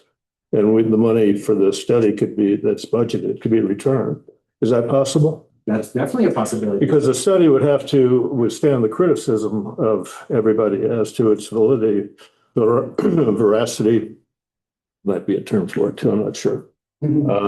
So in other words, the study should not have a point of view. You agree with that? Oh, I agree. I think one of the things that, again, we use math and science. Whenever you're forming a hypothesis, right, we need a sewer. And then we go and we get the data to see if we prove or disprove the hypothesis, right? We're not even starting with necessarily we want a sewer, right? It's what we're studying is like, hey, there's nitrates concerns, right? We have a public health concern that we want to look into to make sure that we're prepared down the line, because as we said, we don't want to get caught flat-footed if especially a state decides to change the nitrates levels that we need to look into in the future, right? So if we start this process tomorrow and the state comes in and says like, well, you gotta, the concentration is out to be lower, then we're behind the curve, right? So again, we're trying to bring this study forward now because you never know what's going to happen down the line. And it'll just inform us to make sure that we can make a educated decision on what we want to move forward with, right? So I would completely agree. We want to bring in a consultant that's going to be looking into all these concerns. And as we write that request for proposal, I'm already thinking of, this is all resonating with me of what we want in that consultant, what the finished product needs to be, what we need to study. And as you mentioned, feasibility studies, sometimes one of the alternatives that we look at is a no build, right? Because it doesn't make sense to do this. Thank you. Thank you. So would your study consider that the push for this is commercially motivated or development motivated and not environmentally motivated? So my understanding is that it's a public health, a nitrate concern. So I know that some studies can be driven by development, right? Because either we want development or there is development pushing it. My understanding is that the initial concern here is public health and the nitrates. But again, as we look into this, the consultant is probably not going to be turning a blind eye to that, right? We all understand that there's concerns with development, and I think that'll probably be addressed with the review. Yeah, because I'm thinking it certainly could uncover that that's the driver here. So what does a vote like? Who are the voters? Just those in the box of the boundaries? Who are the voters? You said people get to vote on this. Yeah, whoever is going to end up within the district that might be formed, if we form a district. Again, there's different avenues to how the sewer might be a purveyor. And that definitely is, again, down the line. I see. So the businesses in that box get to vote? Or is it just the residents? So the practice as per the requirements of the regulation of special districts is we send it to the registered property owners of every parcel within the boundary. Now, the study could change the boundary based on the need, based on where contamination come from, mostly, concentrated. Maybe they will focus on that area just from a technical standpoint. That's what we anticipate. But also go back to your point about future developments. When we design to provide service to a community, we just do it based on the current use and the current zone. We do not project or design upgrade for future development. It's all for the current community and the current zones for each parcel. That's how our consultants usually work for that, unless we direct them to do something like different. But that's a standard practice. That's how it is, for the function of public works. Anything to upsize or do for future development, that's something that land developers do. We don't do that for them. That's not our business. All right, Director Fitt. Yeah. Is the vote in that district according to the valuation of the property or just a single vote per parcel? That depends on the type of district that we'll end up choosing to move forward with. It's based on assessment of the municipal engineer that usually get higher. And it's a science by itself called municipal engineering. There are multiple types of districts that could have equal weight for each. In some cases, when we do roads, for example, it's equal weight regardless of the size of the property. In other districts where the benefit could differ for each property based on the size of it, could be weight on that. But that's like it's by science and regulation. It's not something that we just take to them. It's part of the district formation project to hire a consultant that we call municipal engineering consultancy. And they will evaluate based on the current regulation and the current distribution of how beneficiaries, should be defined and weighted on the type of service being provided. Usually, for sewer, if we are doing like the same thing for all the properties, which is the norm, then everybody would have an equal weight. But I don't want you to consider that as my response, because a municipal engineer would give you a more accurate answer, and that hasn't been hired yet. But you have mentioned LAFCO, which for those that don't know, that's the Local Agency Formation Commission. They form special districts and cities and things like that. And there's one in San Bernardino County. You've mentioned them. What do you think their involvement is going to be? So I can speak briefly to that. So the whole point of LAFCO and why they exist is they want to make sure that communities develop orderly, right? So one of the challenges that we have is that, as I think it was mentioned, it might have been by the president, that there's special districts. We oversee over 100 special districts, and there was a comment that maybe money from one district is being utilized at another district, and that is not the case. Again, we do have for lack of a better term, project numbers for every district, and whatever time we spent on that district, we charge to that. And there is accountability, and there is what do you call audits that are done, and we're very proud of the work that we do, because having to keep track of the time that we spend on a particular district, it's a lot of work, but it's our job. We have to be stewards of that money, because they're small districts. So some of the challenges sometimes that someone develops, in some far off area, and there isn't service available, so they form a special district, right? The county provides a baseline of services, and so if you're in a populated area where there's sewer already exists, they benefit from that. If you're in an area that's really far away from any of the existing infrastructure, and you decide as a voter, you take a vote and you form a district because you want that service, that's when we step in with a special district. So we don't come and dictate that. Folks decide that I want this service, be it a light district. We have cemeteries, we have TV stations, whatever service that the county doesn't currently provide as a baseline service. Folks decide on their own. They take the initiative to then say, I want to look into the forming a district. They look into that and they take it to a vote. When people then vote on it, then we're brought in to be stewards of that money and maintain that district, whatever that district is. So LABCO, when they're looking at this, they want to make sure that it's done orderly. If 100,000 people move to an area, they want to make sure that the boundary makes sense, that they have water, that they have sewer. So all the infrastructure that you need for civilization, LABCO is going to look at and make sure that it's done orderly, and that we have folks that are getting a service, and also that you don't have someone that is lacking, or also that you don't have competing interests with water services in area. You want to have a clear defined lines of what an entity is. And so that's what LABCO does. We have a long meeting, I know, but it's our first meeting with you guys. And so I have a few more questions, and I'm skipping a lot of the questions that are already in the packet. Again, trusting that we're going to circle back to those. So on page 16, my question number 14, earlier maps circulated, and the one that you shared today showed boundaries between Terrace Drive, Urbina Road, Sunny Vista Drive, and Desert Air Road. Then later on, we heard, or somehow it was shared, that it was expanded to Alta Loma Road, to include Alta Loma Road. So instead of it being Desert Air Road, it was going up to Alta Loma. So is that the case? No, and again, these are not defined lines that are not going to change. We're going to take your input. If you have any concerns with, expanding it. Okay. Well, we don't think it should go to Alta Loma. We don't think it should go to Sunny Vista. So, and we don't think it should go to Verbena. We think it should be concentrated in downtown.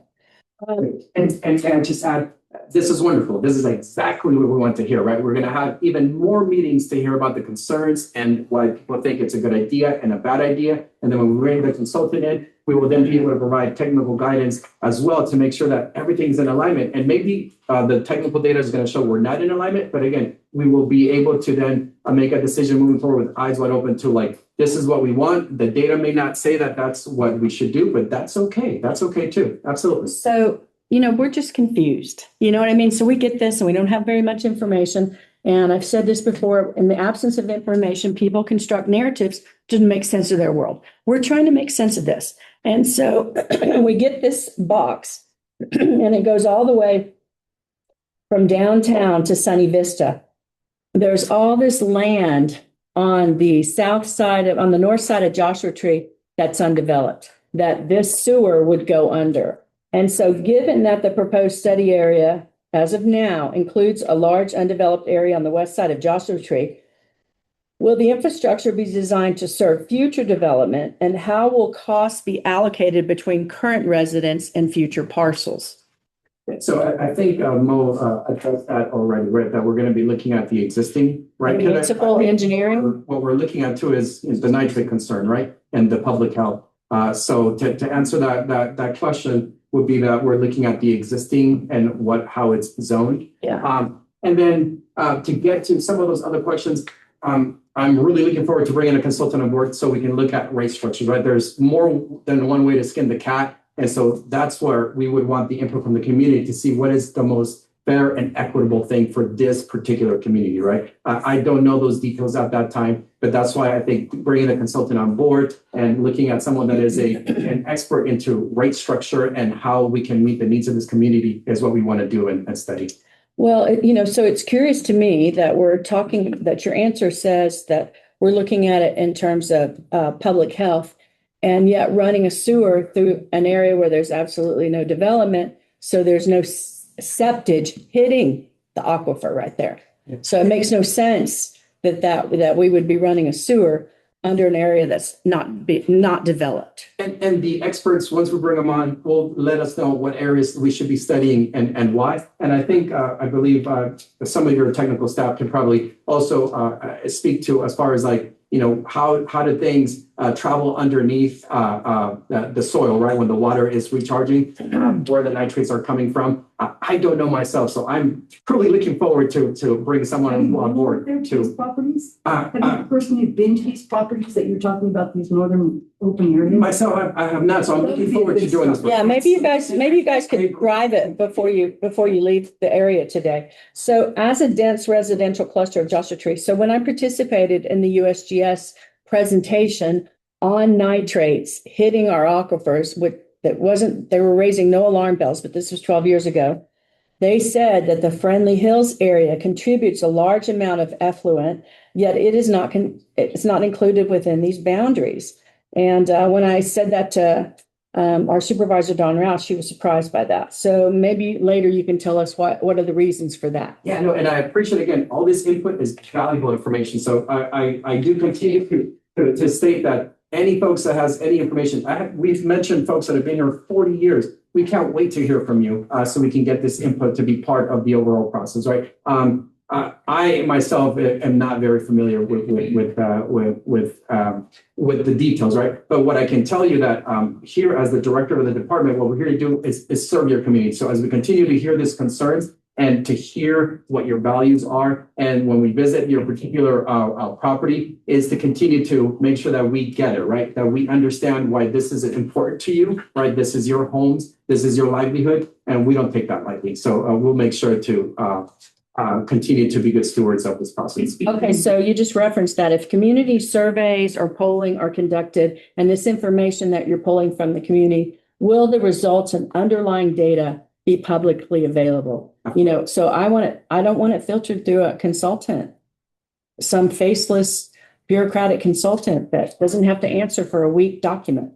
Yeah, no, again, this process, I will assure you, will be transparent, and your input will be in there, and you will be part of this process. Will be locked at the hip as we move forward. And if you ever feel like we are not meeting that, you can call me right back to these meetings, and I can address any of the concerns that you have. You're awesome. Thank you. We aim to please. Thank you. Absolutely. All right, Director Fick. Yeah, okay, you talk about 40-year history. Okay, in 2001, we got a supervisor convicted of federal bribery charges and such. So we got history in this situation. Also, it'd be very unpopular for the special district to be controlled by our Board of Supervisors. Very recently, this the JT Resort project, that was a done deal. It was 25 minutes. There was no comment by the supervisors in giving an approval of this project for its rezoning situation from 7 acres to 16 acres for this. And they didn't even look over the comments by the public on it. And so we're pretty bothered by the fact that they're abrasive in how they treat the public. They do not take public comments. We know about several of the projects that they just give a go-ahead to. So we got to give you a history on that situation. Also, we have a planning commissioner that represents our area. He's a realtor in Highland.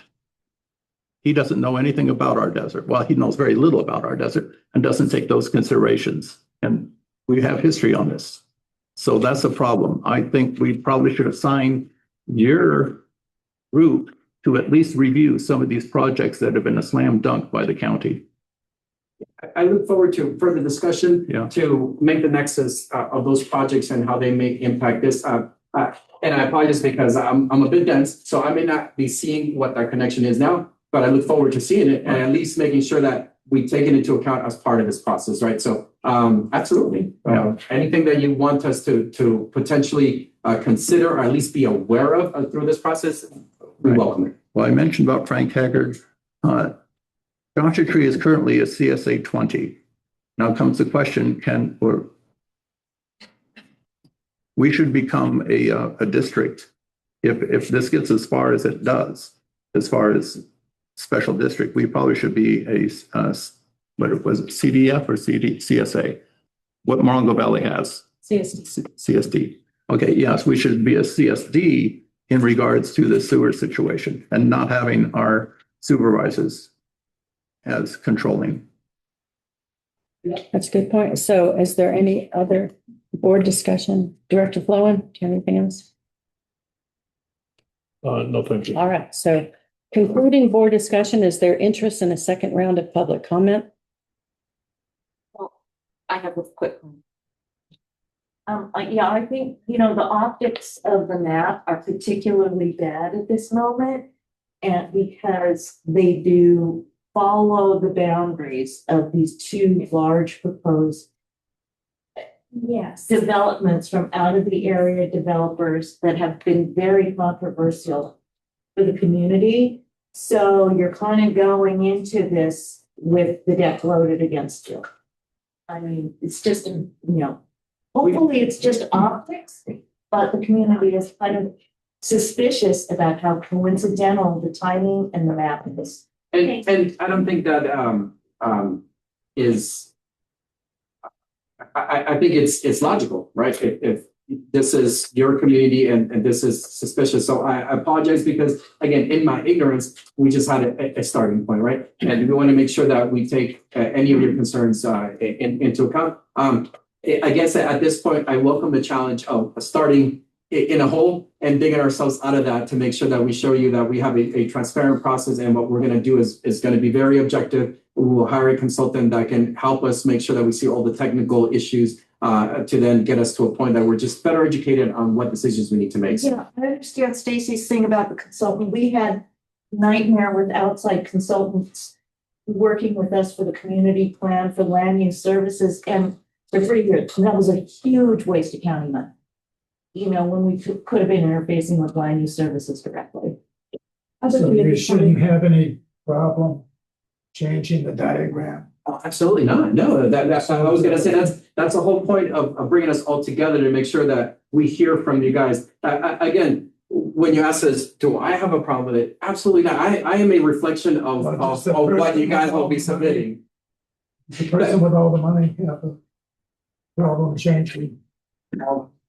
Because the money has been brought to us in order to serve you guys, right? So your decisions is what's going to be reflected in the final document, right? Your input is what's going to be reflected in the final document, not mine. I actually know very little about this process overall, to tell you the truth. That's what we're going to be bringing a technical expert to be collaborating with you guys and making sure that we understand all the concerns. So I can probably almost guarantee you that initial is going to change, right? It's not going to stay that, and it's not going to be railroaded by in any way. It seems, I'm sorry. I know, just one quick overall comment. None of this discussion have I heard any indication of anybody talking about all the headlines across the world, across the nation about water is going really a critical issue. Is anybody even addressing how we are going to address the lack of water, the snowpack in Colorado, all throughout the West? That should be somewhere in this conversation. And I'm not hearing one word about it, but maybe I'm just not aware. And I apologize because I think sometimes I hear things and maybe I'm just reading into it, but I think it was brought up that water is life. And this is exactly where we are, right? It's life, but it's life, and the Colorado River's going dry. That's why we don't rely on buying water to recharge our aquifer to keep the nitrate levels. The overall look at what are these future developments, which seems sort of like they're, back there lurking like all these other projects that are going to continue with all the years that I've been at Joshua Tree for 20 years. So not to mention, this is not subject matter, but our night skies. Anyway, that's not really, I came here because I get to see the freaking Milky Way, and all this development is taking that away. Do I have to move to Alaska to see the sky? Okay. No, but I appreciate it, right? That's why we're here, to hear those concerns. I can comment on that as well. The water agency, the water districts, is one of their top priorities is the recharge, right? And we work with multiple agencies. We themselves work with multiple agencies, even to utilize some of our flood control districts properties for recharge. Some of it already being used and has been used for recharge for more than 20 years now. Some of the agreements that we recently looked at, like 25 years of recharge. So this collaboration and partnership with other agencies for water recharge is there and will continue to grow as we continue to connect with more water districts. Back to the question about the boundary or the comments about the boundary, we know that a district can only be formed with the vote of the people. So if we do anything that against the will of the people, we know that we're going to be wasting our time and wasting your time as well. Well, then, could you change we'll that continue. right now? We'll continue. Let's continue. Yes. What do you do for us? We're being heard, of course, and we're not like now. You have that done and sent to all of us. That once the consultant is on board and we have feasibility study with implementation, we can do it, but why don't you do it then? Because we'll change again based on the feasibility and the input of Bring a line over. Well, and yes, and if I may, I was gonna say, we do want public comment and for the, in the respect of everyone's time, I do want to say, we have a good group here, but we want to hear from everybody. And so if we change the line now, I think it would be, you with a smaller map. and so we are going to have lots of more meetings we're going to be discussing, and I look forward to connecting directly with you. And I want the rest of the see some water. And then come back. Don't let it forget. Yes. A map. All of these data is gonna change based on the water testing, and it depends on. So we don't have to- In the process, we can change it now without more input. We want to make sure that we hear from everyone in the community and all the stakeholders. But I appreciate, I say hands. Yeah. I'm gonna call 3 minutes on those comments, please. Sorry, Dan O'Dowd, if we could please move along. So Ally?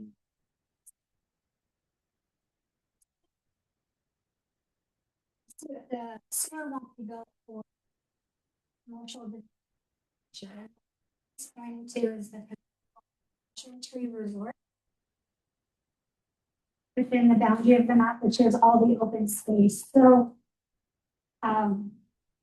Really call that out specifically. If you build the sewer and it goes there and then that land is developed, and they will be required to hook in.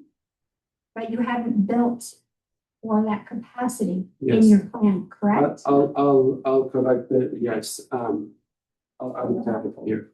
So what we said is, when we design infrastructure in general, not just for this project, we design based on the current zone. We don't make assumption that if it's zone residential one, that there will be a tower that's going to come, because that's an overkill for the design and for the cost of the project. So we design on the current situation.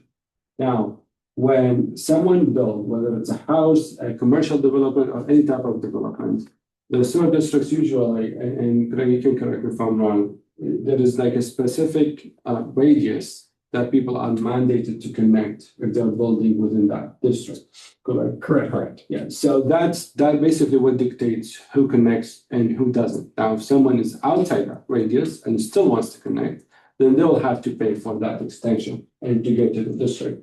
And of course, there's a LAFCO problem for out of the district. There's multiple avenues to do that. But it's not, what I was saying is that specifically this project is the goal is to protect the environment and to serve based on the current zone, not to serve future developments. Current zoning, did that go through? The Joshua Tree Resort? Notice ago. Yeah. The zoning was changed, but Yep. not the project. Project hasn't even come before the zoning. Yeah. The zoning was changed. They refuse to acknowledge that the project is there. All right. All right, are there any more public comments related to the sewer? Oh, yes, Aaron? Thank you. So I think what everybody's really getting to is that we're looking for sustainable kind of development and not driving development that is counter to Joshua Tree is and wants to be. I'm a little bit troubled that in developing the current boundary, it doesn't seem like existing. I mean, that's part of the process when you're doing any of this kind of work, is that you're going to look at existing plans and studies and reports that have already been completed, and it doesn't really seem like that's been done. It doesn't, for example, include Friendly Hills, which makes me feel like, an important study. Yes, it's a couple years old, more than a couple, but you should be looking back at what data you have. And so I'm hoping that when you come back, you're going to talk about what data did actually factor into the initial boundary, and when it is in the process, you're going to be looking at all the existing data as well as the type of data that you're gathering for the future in a very specific way. Absolutely. I was going to say, so there was a lot of good things that were mentioned, right? So Friendly Hills is what I'm hearing. I need to remember that. By any means, we provided our contact information. Anyone that knows of a study that has been done in the past that you may think or are concerned that we may not look at, please make us aware of it so we can make sure that we assure you that we are considering that or we're aware of it. So we take it into account, right? So we've heard about a 2006 master plan, a 2019 that wasn't completed. Any other studies you guys are aware of, we are going to be collaborating with other stakeholders.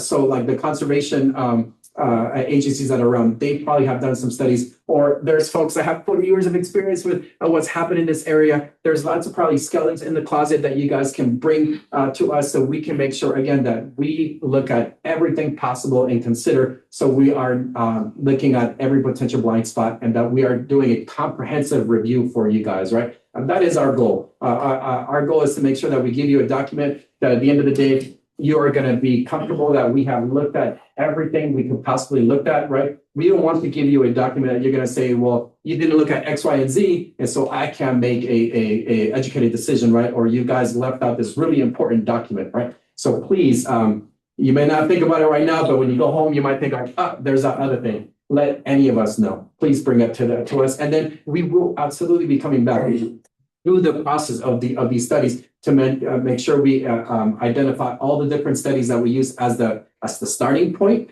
And again, I do apologize, and I appreciate your grace and patience with us with the borders of the starting point that we're using. It's a starting point. I think that there's, again, the sewer master plan probably had something. I'm trying to remember if that's what we use as the starting point. But again, it's a starting point. And so, again, I appreciate the concerns that you guys have, and I apologize if we've startled you with some of that information. It's just a starting point.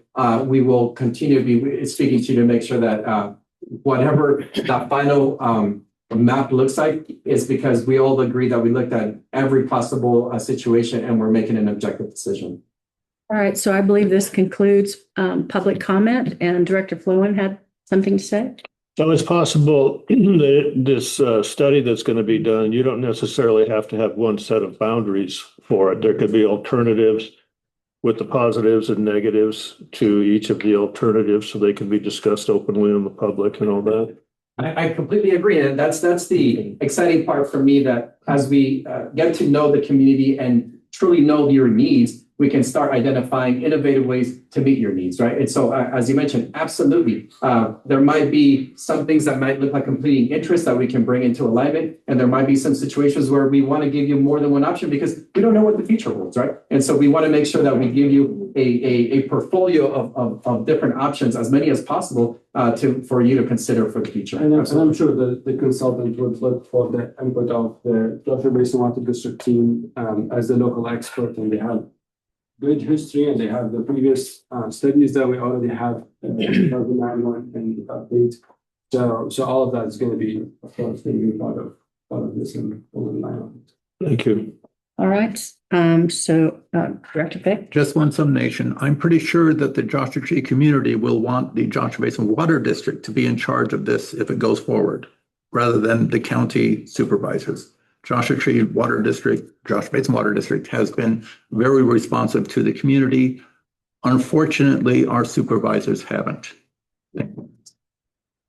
So now we are going to take a brief, May I ask a few questions? yeah, sure. General Manager Johnson.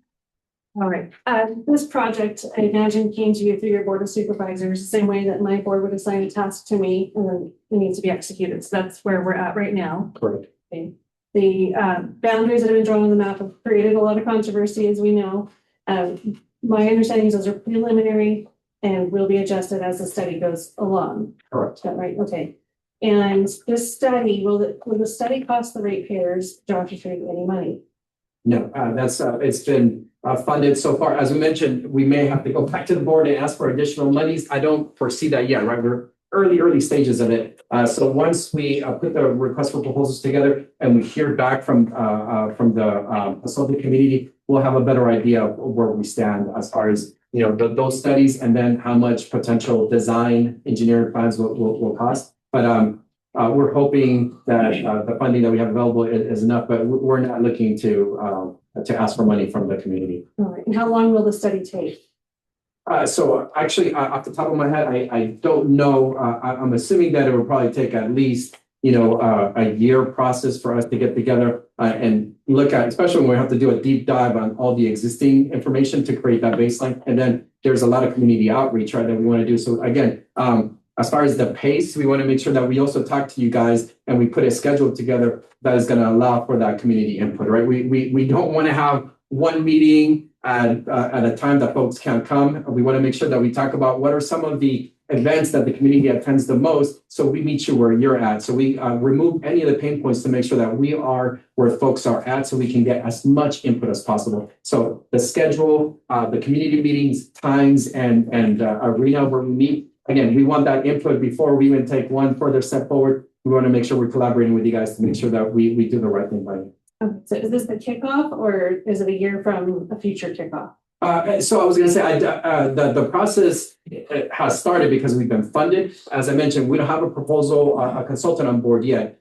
So we're going to put together some schedules. As soon as we have information that we can feed over to you guys to better give you what the cadence is going to be moving forward, we'll absolutely do so. And again, we don't want to surprise you. And we can continue to do check-ins here at this meeting with the community or wherever to make sure that you guys are keeping us honest as far as like the process. Are we going too fast? Are we going too slow?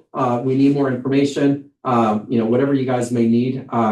I'm thinking as part of the process, we can create a project website because again, it might be difficult that we can provide cadence and information as it becomes available. And as far as, you know, the community meetings where they'll be at and things like that. So we want to make sure that we give you all the information that needed and that it's digestible, right? We don't want to also then just give you a ton of information that we can't necessarily maybe even come to you guys and walk you through the information so we can help you digest some of that information. So, and developing RFP and all of that takes a lot of time. So probably we're looking more like a almost 2-year timeline. So at the top of my head, I don't know, and I'll double check with our staff. Yeah, I think there will be multiple stages. I think we're going to have, you know, a consultant on board, maybe 3 to 6 months. 6 months is more realistic. Right. But first, they'll start with evaluating the existing conditions. That's what we need your input, especially your team of experts first in the beginning to assess the situation. But then there are the longer term goals where, like, once we find a property that fits a treatment plant, once the water board say okay for a treatment plant, right? That's going to change. Like even, you know, when we talk about bonding, that's one of the factors, right? Testing, once we have testing results, that probably going to change where we go, right? So I believe that like the next step or some preliminary or back findings maybe could happen sooner than 2 years. I can see that happening in the next 9 months, maybe to 12 months. But to really progress to something more closer to the final product, yes, maybe 2 years is more accurate. I know things always take longer than we expect. Yes. And then let's say the study concludes and it shows that there are some boundaries and a sewer should be constructed. What's the next steps? How does that get paid for? Good question. And how long does that take to build? So I was going to say, one of our favorite things is finding other people's monies to build what our constituents may need. So we're very aggressive about looking for federal grants, earmarks, whatever it might be, grants that are available out there, right? To make sure that we build this, utilizing and leveraging outside monies. So that will then the ratepayers, the community would have less of an impact, financial impact on them, right? So that'll be definitely one of our goals that can potentially be part of the proposal that we're putting together, the consultant can start looking at funding possibilities out there, opportunities for us. Again, because we don't want the ratepayer to have to pay for this. It's very expensive systems. So again, that can all be part of the process. We definitely want to give you the best system if it comes to be right to fruition at the lowest cost possible. And again, depending on what the scope of the actual construction will be, it's a multi-year process as well to build something like that. It takes time for sure. So we're looking at, many, many years down. So yeah, I would think best case scenario, we might be, 2 to 3 years out from construction and then, actual construction. So the overall process is probably going to take 5 to 6 years if we got to that point, right? Again, it all depends on the voters and what the community wants. Normally, the best fit funding usually, which is for the sewer, for the state, it's a priority, the septic sewer, obviously. So the 2 water revolving funds, those are like always the main goal for us. And the soonest that you can get that from kind of applications around 12 to 18 months normally. And that's after the study and after having everything ready. So probably after the 2 years, maybe another 12 to 18 months to get some funding from the state. That's usually the main route. That allows you looking for federal earmarks, different, environmental protection agency as well, one of the federal agencies that protect, that. So we would look at different. We've concluded public comment. Yeah. I just didn't serve that getting federal funding for California right now is a dead end. Yeah. Particularly around the water. So I think we might want to look elsewhere for your community. Yeah, and I just want to remind the participants here, we've concluded public comment. Sorry, because we've covered a lot already, 2 hours worth. We have, I was online and I wasn't received. So okay, all right. In order to be. All right, just please wait 1 moment until our general manager's done and we'll be happy to hear from you. Thank you. Last question's kind of a 2-parter though. We do have partial authority for to manage wastewater treatment facilities. Why the county versus us? Is that something that it's not meant to be contentious, just clarity to understand. And I don't think we have the answer for that. That's why we would want to do a study and to make sure that we understand the needs and figure out what would be the best vehicle. And as the director was mentioning, maybe we would give you again different options to consider. Maybe we'll make a recommendation, but as far as the Department of Engineering, we use math and science to solve problems. So if you tell us that we want a sewer, how that vehicle then comes to be, I think can be a decision that gets made in a different arena, but we will be able to provide information that then the community can decide what is the best vehicle to bring that to bear. That's great. And then in this study, where does Joshua Basin Water District fit in? What we would like to be a partner, not just information sharing. Oh, absolutely. Yeah. So again, I am not an expert at all, and I'm already identifying people that we're going to be leveraging on, right?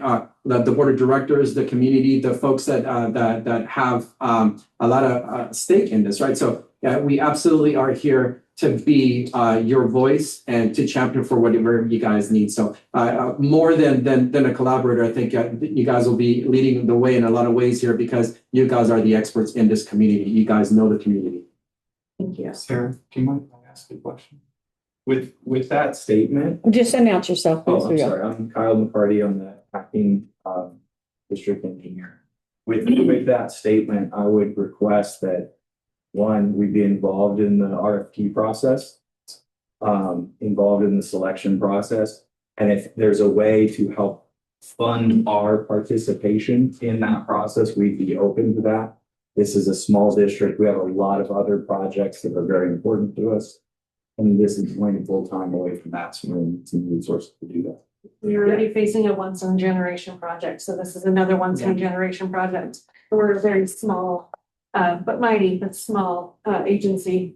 I like that. So to answer your question, absolutely. We're here to provide excellent customer service. So I was actually already thinking of that on my way here. As we put the RFP together, we wanted you to be part of putting the meat and bones of that proposal together. And, so like a consultant, we want to make sure that we find a consultant that is going to meet your needs. And who knows that better than the agency themselves are. So we want you to be that part of that process. I can't make financial decisions. So I think you spoke to something of potentially like if we're going to be funding salaries for you guys to review this. I don't have the authority to say that, but obviously, again, we are here to meet your needs, and so we can explore different ways to meet your needs if it's on the financial side of things. Again, maybe under a different arena, but we absolutely want your input on this entire process. All right, so we have one question from the community. May I speak? Yes, please, ma'am. Okay, I have a two-part question. One part is that with the depletion of the water supply in California, the idea of funding anything other than a three-gauge system per house, where the water is treated on each house, where you're able to build a three-part system, filtering the septic on each property, and then allowing gray water to be created to water plants and other things to use for toilets. That seems like a better long-term proposal, and I wanted to put that on record, that I'd rather see funding and subsidy for individualized sewage treatment per house. It's not expensive. It's about $2,500 to $5,000 per house. And what you're suggesting is far more than that. We have how many houses in the area that are part of this district that you're asking to pay for this enormous funding, whereas to subsidize that the way that the state has previously subsidized solar seems like a better long-term and water preservation plan for the entire state. The other thing I'd like to suggest is that inevitably we'd like you to put on record in writing that there will not be any KFC, Starbucks, Sprouts, or Del Webb Homes or any such funding sought after from the private sector that would actually subsidize your project. So we'd like that in writing before you approach the state or any other entities on our behalf to spend our funds. So, well, I mean, yeah, she's asked for a request of something in writing that you're not going to be seeking funds from developers for this. So again, I apologize and not passing the buck here as the engineers. We were tasked with doing a study. When you're speaking of development and things like that, you probably want to speak to our land use department of like, do you have a specific plan for this area? Do you have a general plan of what our vision is? And that process also takes. No, we're not asking. I apologize. Look up the name of the person to contact. And we would also not ask for a general plan. We're asking that the general plan not be submitted until we see paperwork saying that you will not allow various entities to join in the project as a sort of, entity that would be asked to finance in exchange for the leniency or the lessening of protections on the community from franchises. So I'm appreciating this. I'm going to just let you know that you're going to have 45 seconds left in your question period of time. But well, let me know whether we can also join you as engineers to write up a proposal for individual housing and to price that out. For individual gray water construction of a sewage system for each house and to price that out as well so that we can see a comparison of what you're trying to get from the community. Otherwise, you're acting just on singular interests and not in the interest of the community. I want to put that on record. So I'm President Doolittle speaking here. So I believe what she's asking for, and I think this is an interesting idea, is that three-part system and some sort of cost comparisons doing that. And then I think the other request is when you look at funding this project, we're asking we don't want to go to land use services. We want to make sure the study doesn't say anything or suggest or even elliptically suggest that to where we have to really think about what it's saying, that that's going to use funding from developers that are going to purchase this property and then develop the northwest end of Joshua Tree where all that blank land is. And then they're going to help support building this out. And that should be part of the study. So I think I heard the two things. So first thing, great input. We appreciate it. I think it goes on the record and we'll make sure that we come back and as we're putting the proposal together and we work with the team that we address that item. So thank you so much for bringing it up. And as far as, again, any land use issues and how the funding will be for construction down the line, because it's not part of the study. And so, I can't necessarily speak to what the future will hold of how we fund the construction.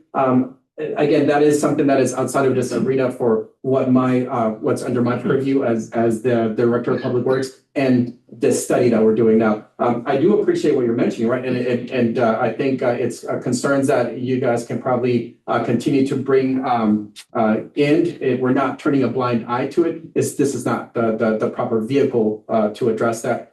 Probably in the arena to speak to someone with when it comes to development, right? So, Okay, so we would be looking at building this sewer is one item. I know that we want to collaborate with the folks that may have a more collaborative and 30,000 view of how this community develops. But that definitely is something that's That sounds outside. like an ambulance. Those things. Yeah. So I just want to follow up. I'd understood Mo to be talking about financing earlier when he was standing up there. So Mo, you were talking about financing. What was that? Was that not in relation to the study?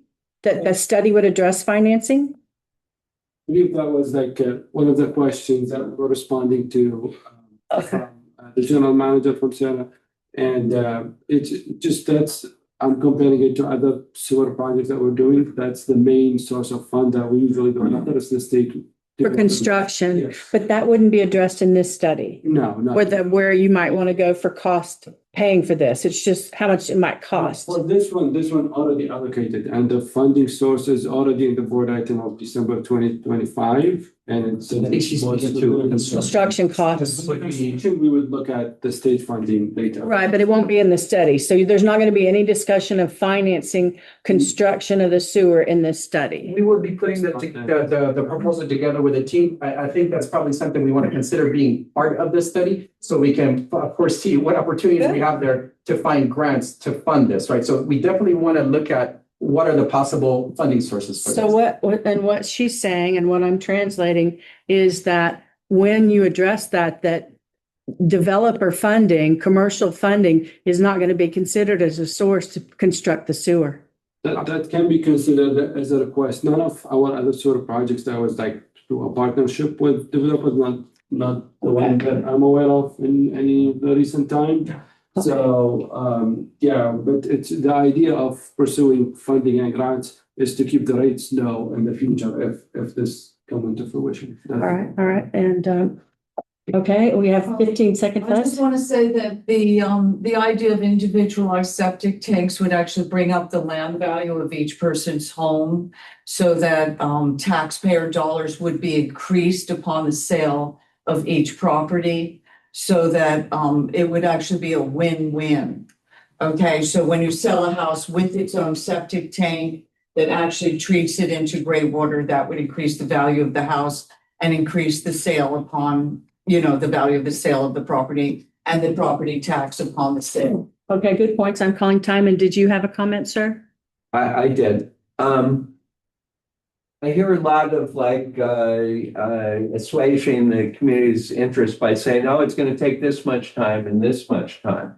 But there's a mandate from the state on the hexchromium and secondarily the nitrates and what's the relationship between the septic system and the footprint that's going to have in the plant that's going to be used for the toxic waste and the anion process that's required on a large scale commercial scale to take the toxics out of the brine. How's the disposal going to take place? Where's the footprint going to be? And how's it even remotely going to help the toxic aspects of the water supply? Piece of hexchromium, we swim in the pool. How bad is that? And we're not made, it's 3 times the state requirement. Of course, all of Southern California is subject to this problem. The mandate says fix it in 6 months. Impossible.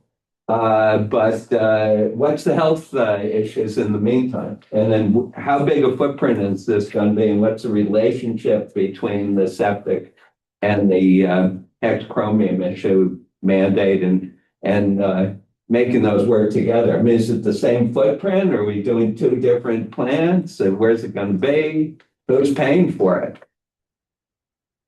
General Manager Johnson. I can help with that question. We're here today about the sewer, and the ex-Chrome situation is also another major situation that we're looking at, but it's not on this particular. But they're topic. connected a little bit. They're separate, the way that this is being proposed. So ex-Chrome, we actually had a very big meeting on that last meeting, and it is online for anybody to view. Like, I really would implore anybody to go and watch it because it's going to give you a lot of information of what we're doing, what we're planning, and how we're proceeding. The X-Chrome treatment that we are looking into would not require a sewer, so completely separate plants. But they're in two different locations, two different footprints, There would be two different footprints. That's right. same town of Joshua Tree. Yeah, they're, Okay. yeah. All right, I believe this concludes public comment. Director Fick had one last comment related to the topic. Somewhat. In 2017, former head of planning and then land use Terry Rahal had what was going to be an anti-formula retail, not including Dollar General, but it was going to include most of downtown Joshua Tree and going south on Parket a little bit. Probably have to be extended, but this was an anti-formula retail, which would deal with, the KFC and all that kind of stuff, and probably should be extended. I don't know if our current board of supervisors would approve an anti-formula retail, but that was a plan with Terry Rahal before she got ousted by Leonard Hernandez or whatever, CEO Leonard Hernandez. So we got history out here. All right, well, I would like to thank the Special Districts Division and your earnestness and willing to listen to us and the time that you've spent here. And I would really like to thank our visitors and guests. I just want you to know, I believe I can speak for the board to say how gratifying it is to have you online and here. We're here alone a lot of the time. So to hear your knowledge and your experience and interest, we really appreciate it. So thank you, visitors and guests. We're going to take a brief break until 11:30. And when we come back, we'll be addressing pilot testing for Chromium-6, in case any of you are interested in that. No. Thank you. Thank you. I didn't say. No. No.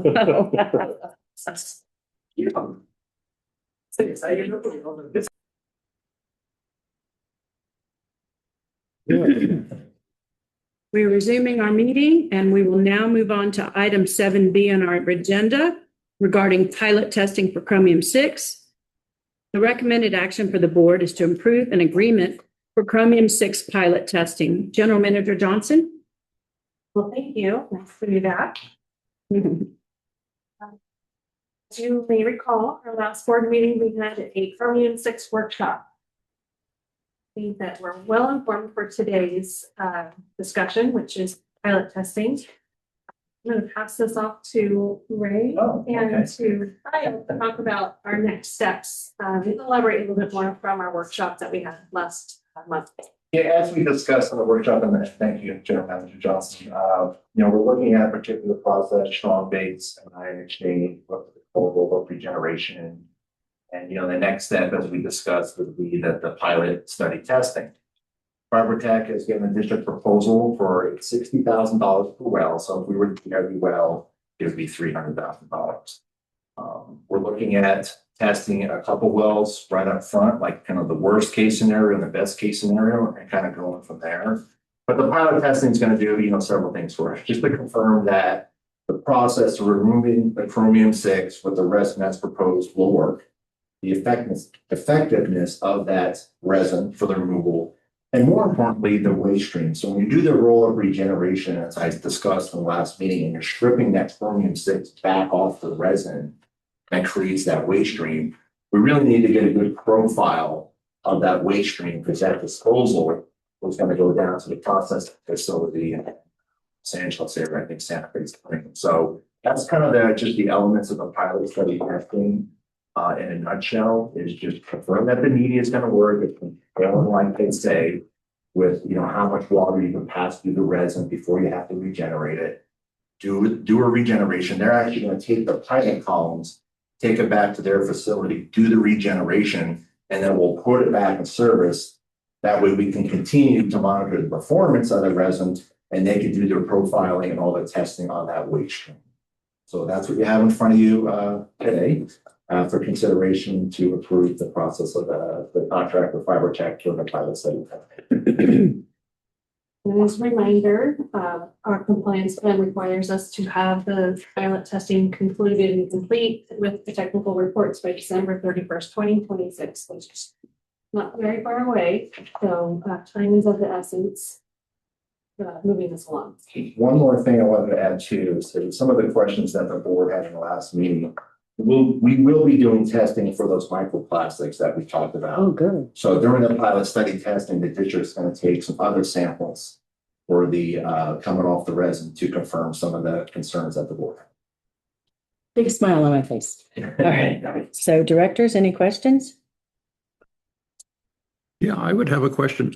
We haven't figured out, we haven't figured out if we're going to have a hybrid or singular unit. I'm tempted the fact that we have 2 wells on Sunfair Road, and I'm thinking how much, they're about 2.5 miles apart, if I remember right, and a pipeline going from one to the other so that we have 1 unit doing the treatment instead of 2. What is the cost of doing a pipeline to the other one, a 2.5 mile pipeline? Is that something near $10 million or is it less? Well, we looked at that centralizing, so to speak, of a hybrid. Yeah. You know, one of the things with that scenario that you're referring to is those 2 wells pumping 2 different pressure zones, so there'd be added infrastructure. And the other thing too, it kind of from an operational standpoint, if you have one centralized treatment plant and that goes down, now you're losing potentially multiple sources. So it really limits your ability from an operational standpoint, how you manage your pumping strategies. We did look at that. We felt like the point or each individual site would have its own system, which gives you that flexibility of not losing multiple wells as that goes down, and the difference in the pressure zones and the hydraulics, all that was taken into consideration. May I add to that? We still have the well 15 profiling coming up. And if you recall, USGS suggested that we may have better water quality at a different depth of that well. And when that profiling is complete, that might be the case. And if it isn't, it might change the strategy overall. But nevertheless, we still need a pilot at each well. Since we have those deadlines to meet, number 1, and number 2, we don't know in the end where everything will be. So this pilot testing is to determine how the resin works at a particular well itself. Each well has to be tested. And then the other strategies can be brought into play should we end up having that better water quality. And it doesn't mean that scenario couldn't change. Speaking of change, in about 2 months, we should be hearing from a certain court in Fresno. In 2 minutes, it could be 2 months. Yes, sometime between now and the next. And we say that this starts after the court decision. No, timing is of concern, but we are phasing it. So we're not going to start all 5 at once. For 15 will be last because we still have the profiling. So Ray's working on strategy of which ones will be tested. So it won't be all at once. But if that is not a successful situation, the lawsuit you're referring to, we're going to be behind the ball on this pretty substantially. So we did it as close as possible. We need to get started. We're moving down 2 paths at the same time so that we can stay in compliance with the state, but also recognizing that this could change and we may be coming back if that lawsuit has any merit on this. Is there an apparatus that does this testing? You're saying? Yeah. And it's one, or do we have 5 of them or do 1 of them? So it's 1 unit. It's basically just maybe like a 4-inch PVC, couple 3-4 feet high. It's what they call a column. One of those would be at each site, depending on which site you want to do. So the individual units, it's what they call like a micro pilot or micro treatment system. It's just a small scale version of what would be in those vessels, and you would have a unit at each site. Do you buy this outright or do you rent them? No, it's basically their equipment that you're renting, and then the profiling is done. You have to pass the water through that resin. It's basically their equipment. So it's a renting for $60,000? And all the analysis that comes along with that. But they do the testing. Okay. Yeah. And we do the technical report at the end. Correct. That gets submitted to DEQ. Correct. Okay, The equipment's really the least of the cost. Director Flowing? Director Flowen, if the wells are 2.5 miles apart and the pipe costs $23.32 for a foot, it would cost $244,860 to connect those two wells with one pipe, just for fun. A bargain. Could be. On page 4/24, number 9, it says PTI shall maintain insurances during the term of the autopilot equipment provided. However, that the customer shall bear all risks of loss and damage to equipment by vandalism, theft, equivalent activity from any cause while at the designated site. So I was just kind of curious about the security of these well sites, whether or not this somewhat substantial equipment is going to be contained within existing fencing, and if it will be covered by the existing cameras and all that kind of stuff. That's a great question, and the answer simply is yes. Where we have the security, we could even put it in a building if we have that building available. Again, it's a very small orange piece of PVC, a couple feet. We have the security at our site, so we're going to do everything we can to make sure that, the proper security is in place for protection of that. Good. You never know out here. Yeah. In the middle of nowhere, even on Sunfair Road. Thank you, that's all. Right, President Doolittle here. So you, General Manager Johnson, you just happened to bring up USGS. So I just wanted to ask, when was the last time they were contacted regarding our request from a couple of years ago? Probably last fall-ish. I'd have to double check. Okay, so maybe they can have another follow-up with them and see if they're alive. They'll talk to us. All right. And then I was mentioned the last time we met and discussed this chromium testing, but I think it bears repeating, and I want to know, because I know that we're being responsible with ratepayer money and what was decided to do here. So there weren't any shortcuts done with this that you feel like, gee, I wish we could have done this with the testing. You feel confident that this is exactly the testing we should be doing? Absolutely. With the best available technologies available that we talked about, we feel like the strong base would be the best for the district. Fibrotech is going to be doing, their testing required for the profiling, but as we discussed, we want to do some more testing outside of that to confirm some things like the microplastics that we talked about. So we feel very confident that this process is going to be the best for the district, and the pilot testing will hopefully confirm that decision that we're moving forward with that. Okay, thank you. So thank you for that information on Chromium-6 pilot testing. We invite any questions or comments from the public. Do we have any? Yes, Consultant Kathleen, please. Hooray. So let's say we do this testing. Our results are not what we were expecting. And December 31st comes and we tell the state, oops, this doesn't work. What then? Don't know. No. I was thinking through something, what happens then? But, we've done our research prior to this, and the resins that they use are in the industry with water quality like ours. So this data out there, but the state will require us to do our own pilot studying for each individual well. So we have to do that to move forward with the full-scale treatment plant. They're going to want that information. So, we try to make the argument that maybe pilot studying is not required because the data is out there. But, we're always reminded that state's going to require that when we go full scale. But to your, answer, anything can happen, yes, and we just have to react accordingly. But, all the data says that it should work, but we just want to confirm that and the performance of that. And this we did what you told us to do, just not be able to we'll have that communication with the state engineer and hopefully not. And the performance is really the critical thing. Like we expect to be in the ranges, we are in the ranges that where this technology works.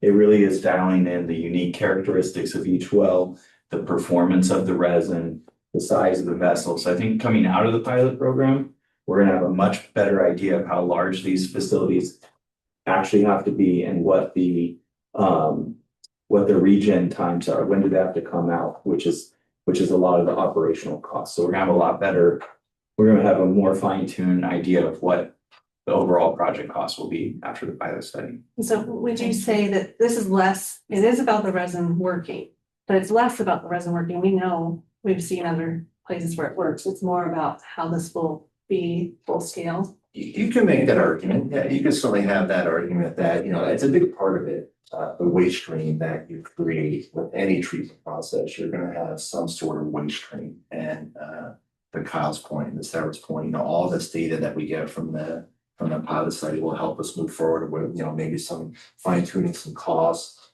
fine tuning the footprint that we need and all those aspects that come along with that. So pilot testing is very valuable. Does come at a price, but it's really an essential step moving forward when you think about the large scale cost of everything, the pilot studies are. Citizens Advisory Council Chair David Correa, do you have anything? I have a couple questions. One, are you still messing with or checking to see where the levels are within the individual wells or the amount of chromium 6 in there? Just so it might be lower, a little lower, or depending on where it is. Yeah, USGS did some studies, I don't know how many years ago it was. They did some what they call profiling in all the district wells, trying to do exactly what you're referring to. Is there any chance that the water quality is different in the formations of the well, where the water's coming into the well? Those studies indicated there was only one well, which is well 15, that could have potentially better water quality, meaning lower chromium 6 concentrations. And that's where we're hopefully going to start on April 17th to start that profiling.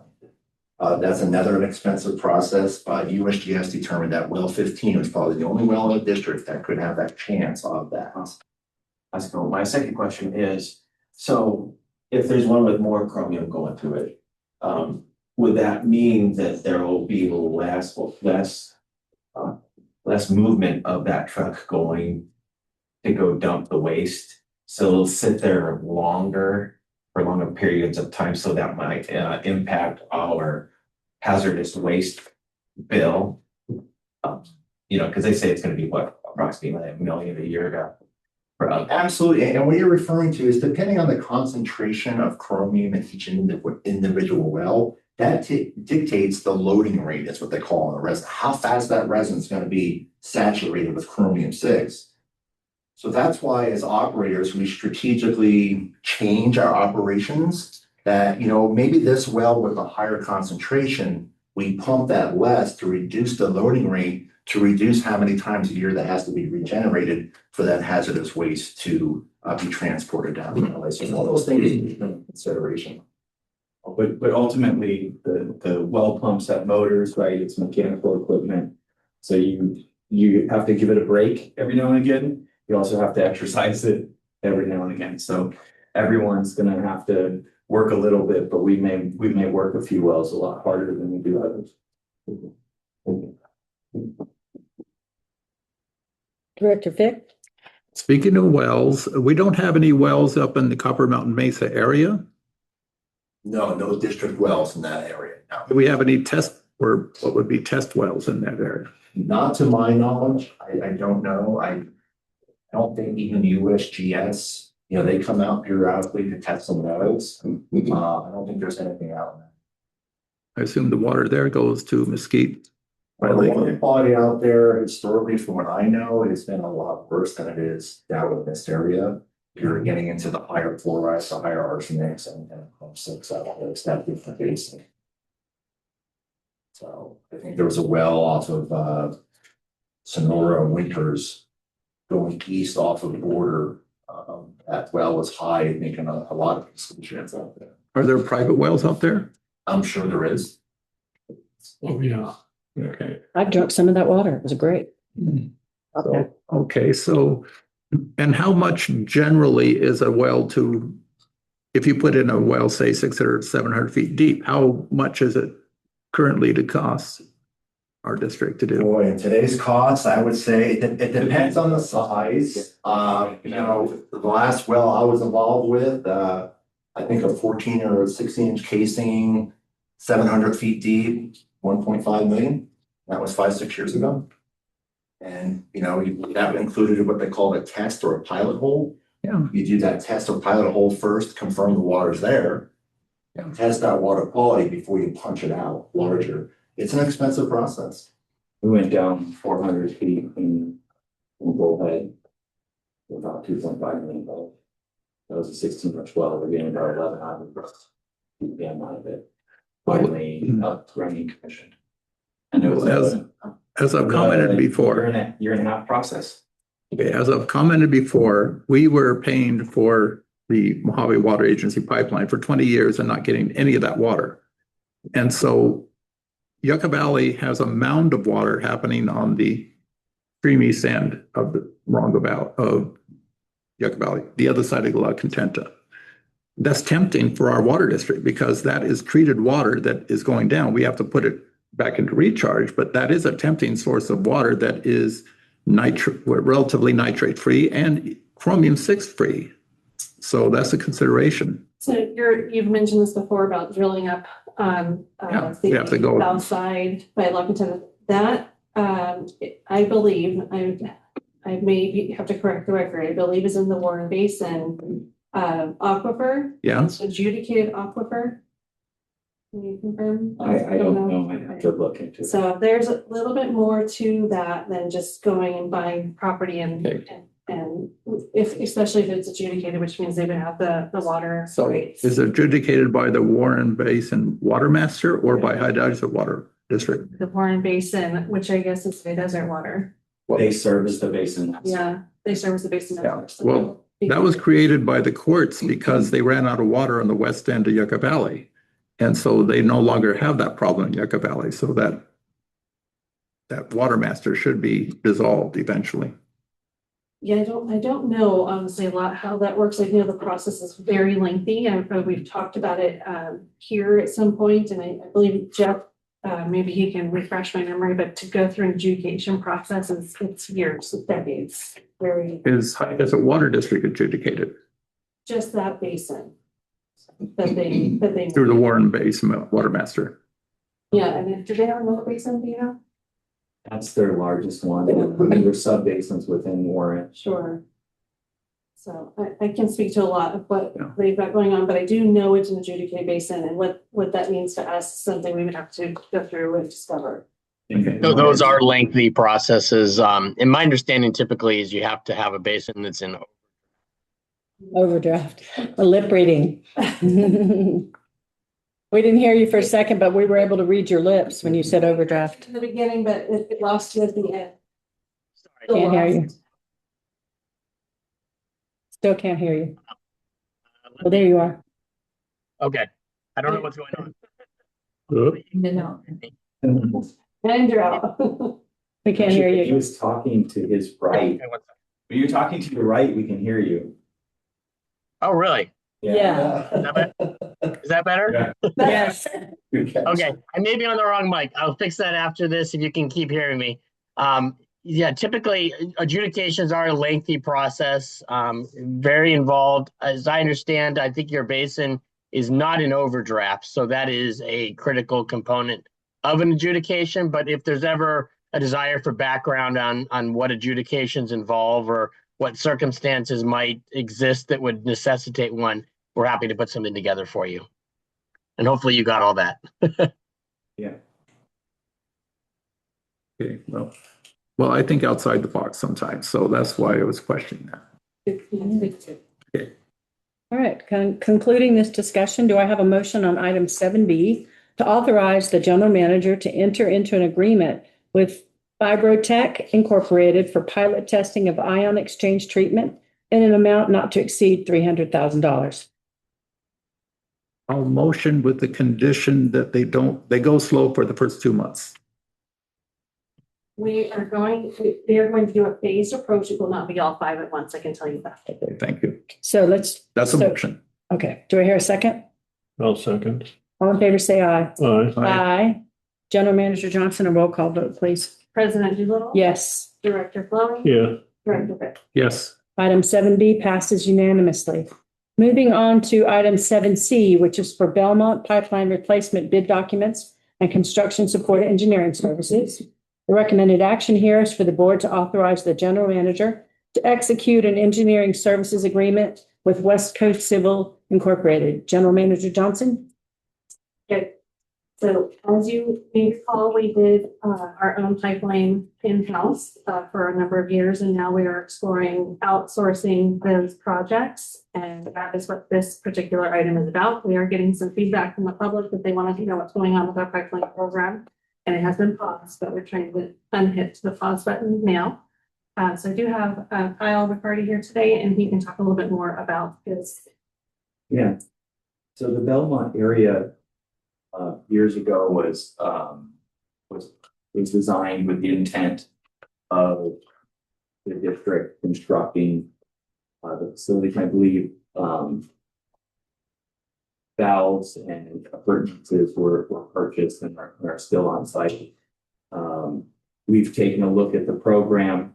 Ray and I worked together to identify what is the most critical items in that Belmont area to repackage or get a smaller design package out to a contractor to get going on the project.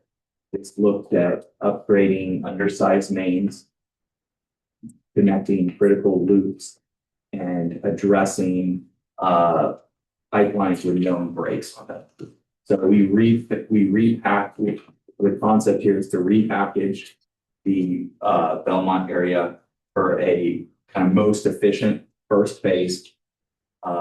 Get those construction documents together for the contractor to provide bids on for an award, and then our firm would provide construction support supplement to the district staff to manage the contractor through construction.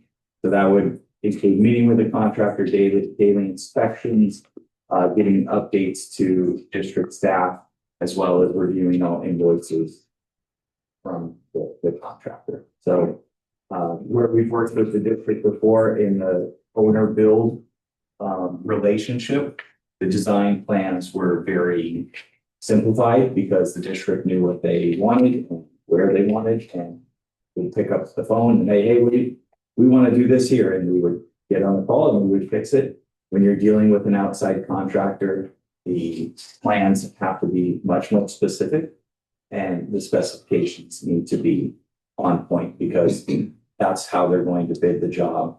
And if you don't do it like that, then you're gonna have a bunch of change orders everywhere because the contract's like, I didn't expect to do this and that and all the other. So it's getting the plans and specs ready for bid so that we have equal footing for different contractors, and then managing the contractor when he's selected through the construction process. Members of the board, do we have some questions? Yeah, how deep do they generally sink these things? About 9 feet, 10 feet? The new pipelines? Yeah. 3 to 4 feet, usually about the 4-foot average is your indirect depth of coverage on the pipe. Transmission mains are just sometimes deeper. You know, we have a transmission main that is solely dedicated for conveying water from a well to a reservoir. Sometimes those are deeper, and they are quite deep in the district, but usually just a regular distribution system design like this, 3 to 4 foot of coverage. Yeah, where we would go deeper would be areas where there might be a drainage crossing, or we'd worry about scour or something like that from a large rainfall event. And then just for reference, because you listen to a bunch of sewer today, usually the sewers are down in that 7 to 9 foot range, and the waters are usually in that 5 to 3 foot range. And then electrical, it can usually be like 2 to 4 feet. Okay.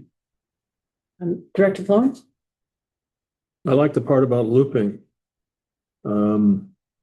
Every once in a while, I'll hear something from somebody about how they're at the dead end of a pipe or something like that, and they worry about how long the water has been standing in the pipe before they have access to it, that kind of stuff. So I'm very, very pleased that looping is going to be a factor in this. This is going to be a 3-phase thing, and could you explain why we prioritized phase 2? Well, phase 2 was our original one. when we were doing this in-house. So a couple of years ago, we brought this to the board. It was funded. The project didn't go forward for various reasons. Phase two, it was confusing. There were 3 phases in that original project. Phase two was selected first because phase one had a lot more traffic control along Aberdeen. And it was a little bit more cumbersome of a project. So phase two was prioritized to be the new phase one. Yeah, and I can dive into that. The prior phasing was very much geographically based. And that has a lot of positives as far as construction is concerned, right? A crew gets in there and they start their work and they do this area, they finish, they go to the next one. What Ray and I discovered as we started diving into that, looking at, the timeline of how long this has lasted since it hasn't gone forward, and looking at, okay, well, what if we know Chrome 6 is coming, what if we don't have the monies to keep funding this area, right? We wanted to get the best bang for our buck. And so that's kind of why we reprioritized the phasing here. So it was phase 1, 2, and 3. We looked at the criteria I mentioned to prioritize the improvement for cost effectiveness. So I would say we're doing the high priority area first, and we've pushed off we've identified a medium and a low priority for future consideration as well. Obviously, we need to replace the old aging main and improve that area, but we want to do it in a really intelligent way. So are you gonna, I'm thinking of fire hydrants now, and when they are installed in the new pipe. Since they cost just under $5,000 a piece, are you gonna have to install a hydrant before you disconnect or reuse the old one? That kind of a thing. Are there different diameters on the pipe too, which would cause the fire hydrants that are currently there to not be used because the pipe is smaller? Anything like that? There's certain considerations in that area. I remember last time we were up there, there's a lot of Jones head hydrants, which are 2.5 inch. Right. And they're going to give you like 300-400 gallons a minute at most. The standard fire flow for a residential house is 1,500. So they're just not up to code. Okay. So where those exist, those are just going to be wholly replaced. There are some standard hydrants that are out there. I think during the design process, we'll work together to identify whether those can be salvaged or reused, or where, they might have just met the end of their useful life too. Yeah. But the smaller diameter Jones head ones, they have to be replaced too. So that's going to be obviously built into the cost of this. And does this phase thing that we're doing, does that allow us to spread the cost over several budgets also? That is one concern, because there's only so many dollars for capital projects that need to be spread across a lot of projects. So that is one of the reasons for phasing. And so we're doing this with, I'll make up a term, cash on hand, and we're not going to do a bond or anything like that we got to pay interest on. This is an example of pay-as-you-go project. Okay. Yeah, just this first part, I'm playing games with the cost of pipe again, and just the pipe itself would be $373,120 if the rate of the cost of the pipe is $23.32 a foot for 8 inch. Thank you. That's all I have. All right, thank you. Members of the board, is there a motion to direct the general manager to execute an agreement with West Coast Civil Incorporated, WCC, in the amount of $104,415 for engineering services to prepare bid-ready documents and construction support for the Belmont Pipeline Project? I'll make the motion, Deputy Director Flowen. Flashback. Sorry. I'll second. All right. All in favor, say aye. Aye. General Manager Johnson, a roll call vote. President Dubois? Yes. Director Fluid? Yeah. Director Fick? Yes. The motion passes unanimously.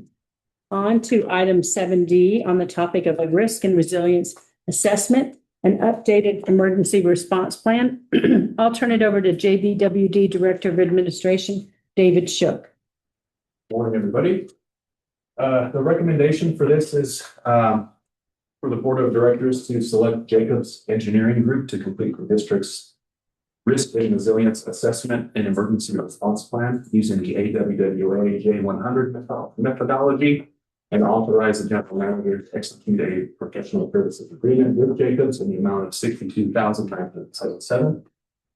So just a little bit of clarification on the acronym word salad that's in here. AWIA is the American Water Infrastructure Act that of 2018, which requires community water systems that serve more than 3,300 people to conduct an RRA and complete the ERP. The AWWA is American Water Works Association. As I mentioned, the RRA is a risk and resilience assessment, and the ERP is an emergency response plan. And the VSAT is a vulnerability self-assessment. So what Jacobs provides is a more robust, comprehensive, detailed methodology to come up with what they need to complete the RRA. And using the RRA, they complete the emergency response plan. So we have to have these completed. The RRA is due by June 30th, and the ERP is due by December 30th. And to meet federal requirements and maintain regulatory compliance, the district sought qualified consultants to assist with completing the RRA and ERP using the VSAT and/or J100 methodology. You may be familiar with Jacobs. They have relevant experience with our district as they completed completion of the chromium-6 treatment analysis for us. That's the short version. Right. You may be familiar, we've done these documents before. Gary Sturtevant was our previous consultant with these documents, and our understanding is he's retired, so sought out bids. We did, yes. We sought out 3 bids. One is somewhat has moved on from Sturtevant into Prestige. And another one is a completely new organization out of Houston, Texas. And Jacobs is also more familiar with them. Kyle actually sort of led the way on that one, on the introduction for that one. I was unaware that they offered this sort of work with districts as well, so it was good to have another option. They are the most expensive, but we do have the funds for this budgeted in 25-26 and in 26-27. See them work very fast on these things. This is a fast timeline. June 30th, December 31st. Right. Sorry. Go ahead. One of the benefits is that neither of these, the RRA or the ERP, have to go for approval like our hazard mitigation plan does. These are they're self-reported. We say, yes, we have done this item, and then we report that, yes, we have an ERP in place. However, they are audited, and I have heard from other places that have had an auditor come in and they say, show me your RRA, and they were unable to do that after they self-certified that they have this document, which we definitely don't want to stay with. We want to stay away from. So Also, these are not public, there are very few documents in a public agency that are not publicly available. Personnel records, of course, these are a couple of documents that are not publicly available either, because it does list all of our critical infrastructure, and it gives your emergency command the guidebook of how to get your system back up and running when an emergency strikes, disaster strikes. And the method that Jacobs uses is typically deeper, more comprehensive, more customizable. The VSAT is a simpler version. So what Jacobs is offering is to come on site, do site visits to all of our places that we have within the district, They develop interviews with staff and leadership. So they take all of that into account and they use a formula where the risk equals the threat times vulnerability times the consequence. So it's a more robust option for us. You don't have to know how to read it. It's okay.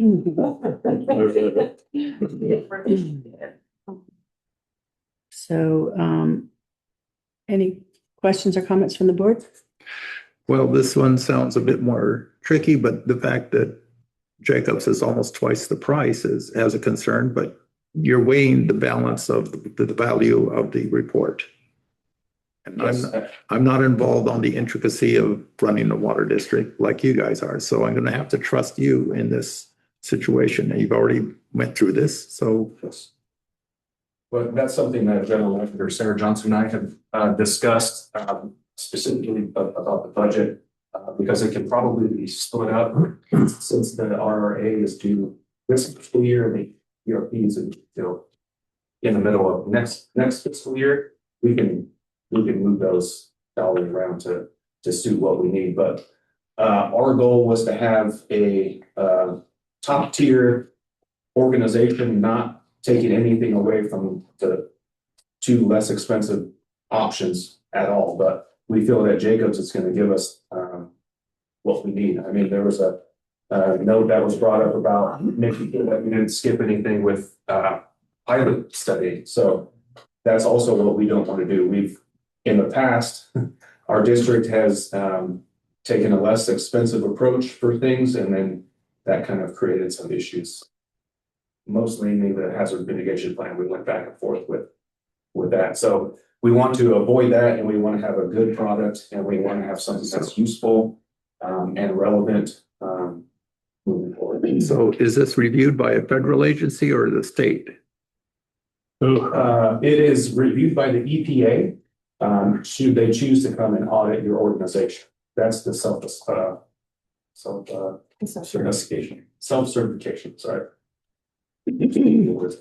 So we simply go on there and say, yes, we have this, or yes, we are working on it. My goal is to say, yes, we have this. And then once we have the ERP, my goal is to say, yes, we have this. And then if they walk in the door, I can show them a binder. I can show them in a folder. If they want to see both, I can do that. Yeah. And have it. Well, I wouldn't know the history of the EPA contesting these, but if it's Jacobs Engineering, they probably won't contest it because Jacobs is known quite well. Yes. So And they wouldn't know our system either. So, yeah, they're going to come in and make sure that all of the normal things that should be found in an ERP, for example, are there, but they're not going to know our system to contest it necessarily. More importantly, besides any of the audits, we need to document that we can utilize if we have an emergency so that we can put our system back up and running. Right now, we don't feel as confident in that. okay. Director Fluen? Well, we go back to the our mission statement. It says to provide, protect, and maintain Joshua Tree's water, our vital community resource. This is a life and death resource. To reuse Kathleen Radish's quote, "Without the water, all we own is dirt." And it's a truism. One of the things I did like was that there was, I think, mentioned 2 or 3 times in all of this FEMA. And I really like that we're going Cadillac on this thing so that when we have to relate to FEMA regarding reporting and requests for reimbursement of funds for repairs and stuff like that. I really like that part. And kind of addressing the cost and all that stuff too. On page 60, it's 1, 2, 3, 5th paragraph. Given the critical nature of this work, staff determined that this is not an area where a reduced scope is advisable. Selecting the most qualified consultant provides the best assurance of compliance, improves the district's ability to respond during emergencies, and avoids the potential cost and risk of having to redo or supplement an inadequate plan in the future. I think that's the heart of it right there. And it dovetails with our mission statement too. So I'm liking this I think, David? Sorry. One thing I just wanted to add is that in the future, we may be able to utilize them for hazard mitigation plans. So this will hopefully open up positive relationship with Jacobs to help us out in the future, because that hazard mitigation plan, the work for that's going to be starting before we know it. They also offer SEMS and NIMS training that we can use here as well. SEMS is Standardized Emergency Management System. More acronyms for you. And NIMS is a National Incident Management System. So both of those, all of our staff have to have some sort of basic training. And what they will do is use those for tabletop exercises. So when we have training opportunities, we can log those so that anybody can see.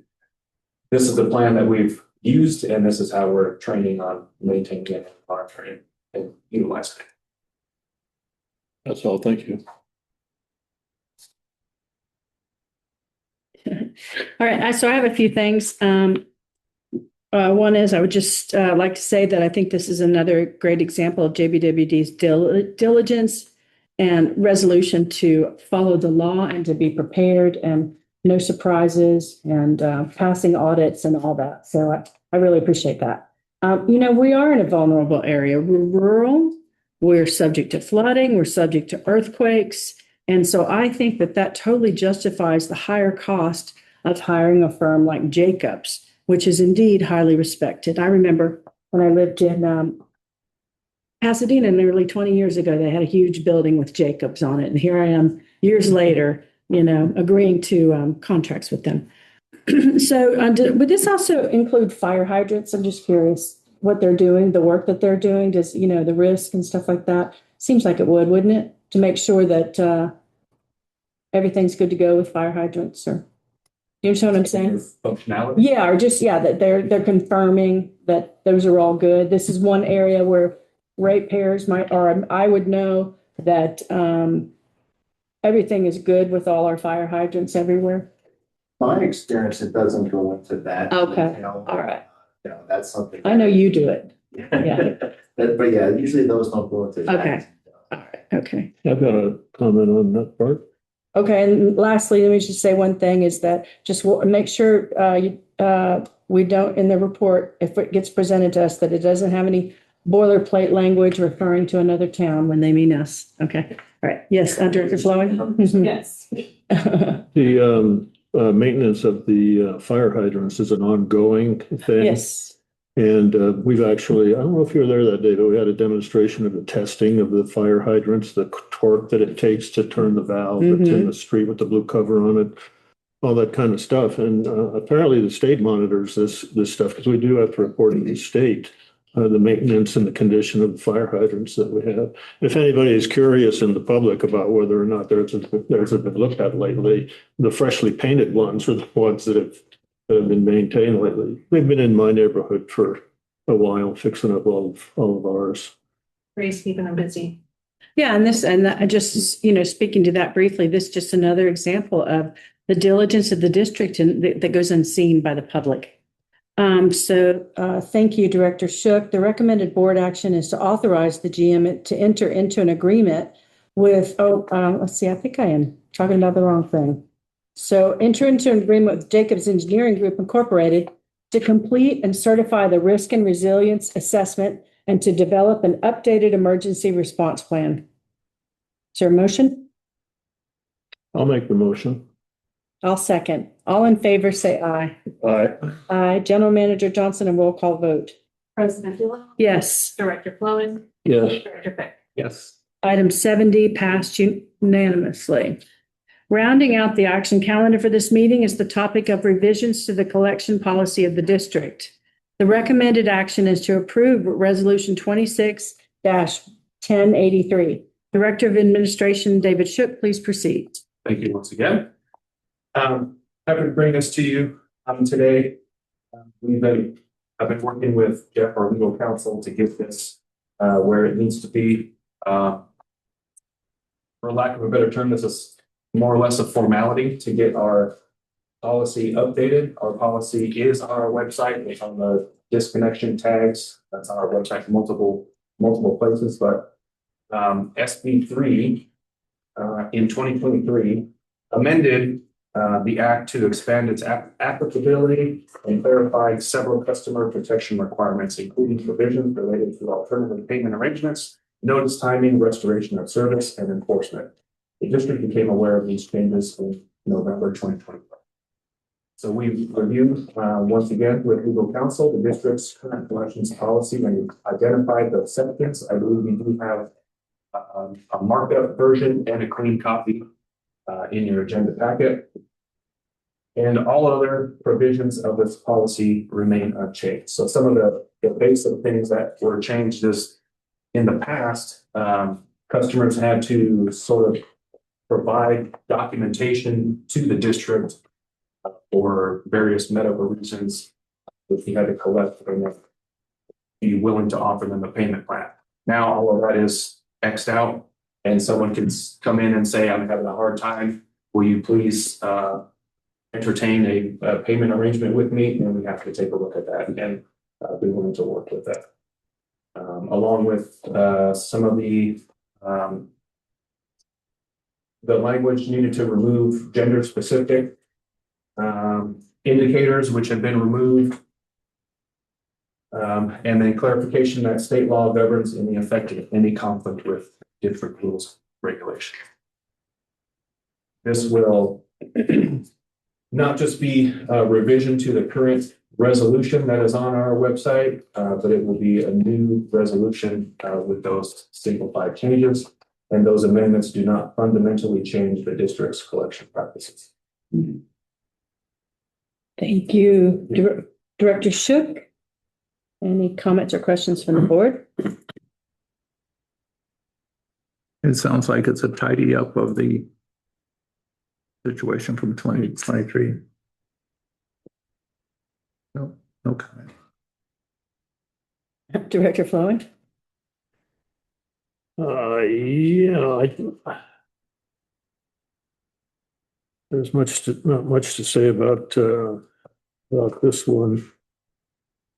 I had one little quibble, but I can't find it now because it's such a little quibble. So I'll just skip that part. I don't have anything more. This is good.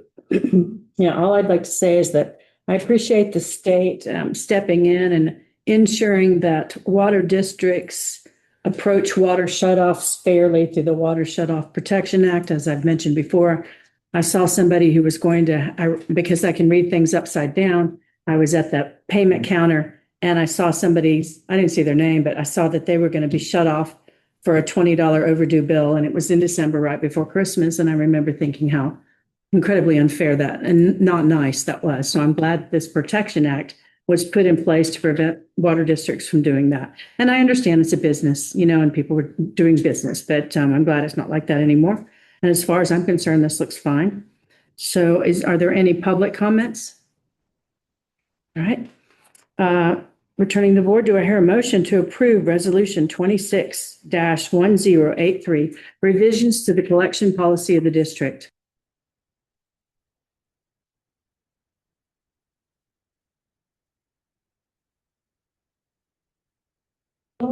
Yes. Director Flowing? Yes. Director Beck? Yes. Item 70, revision to collection policy passes.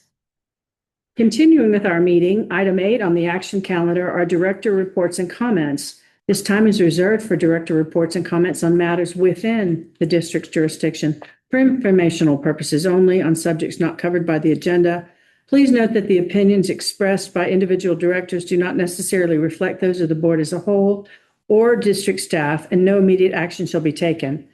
The chair requests directors' comments are solely focused to matters within the district's jurisdiction. Director Fick.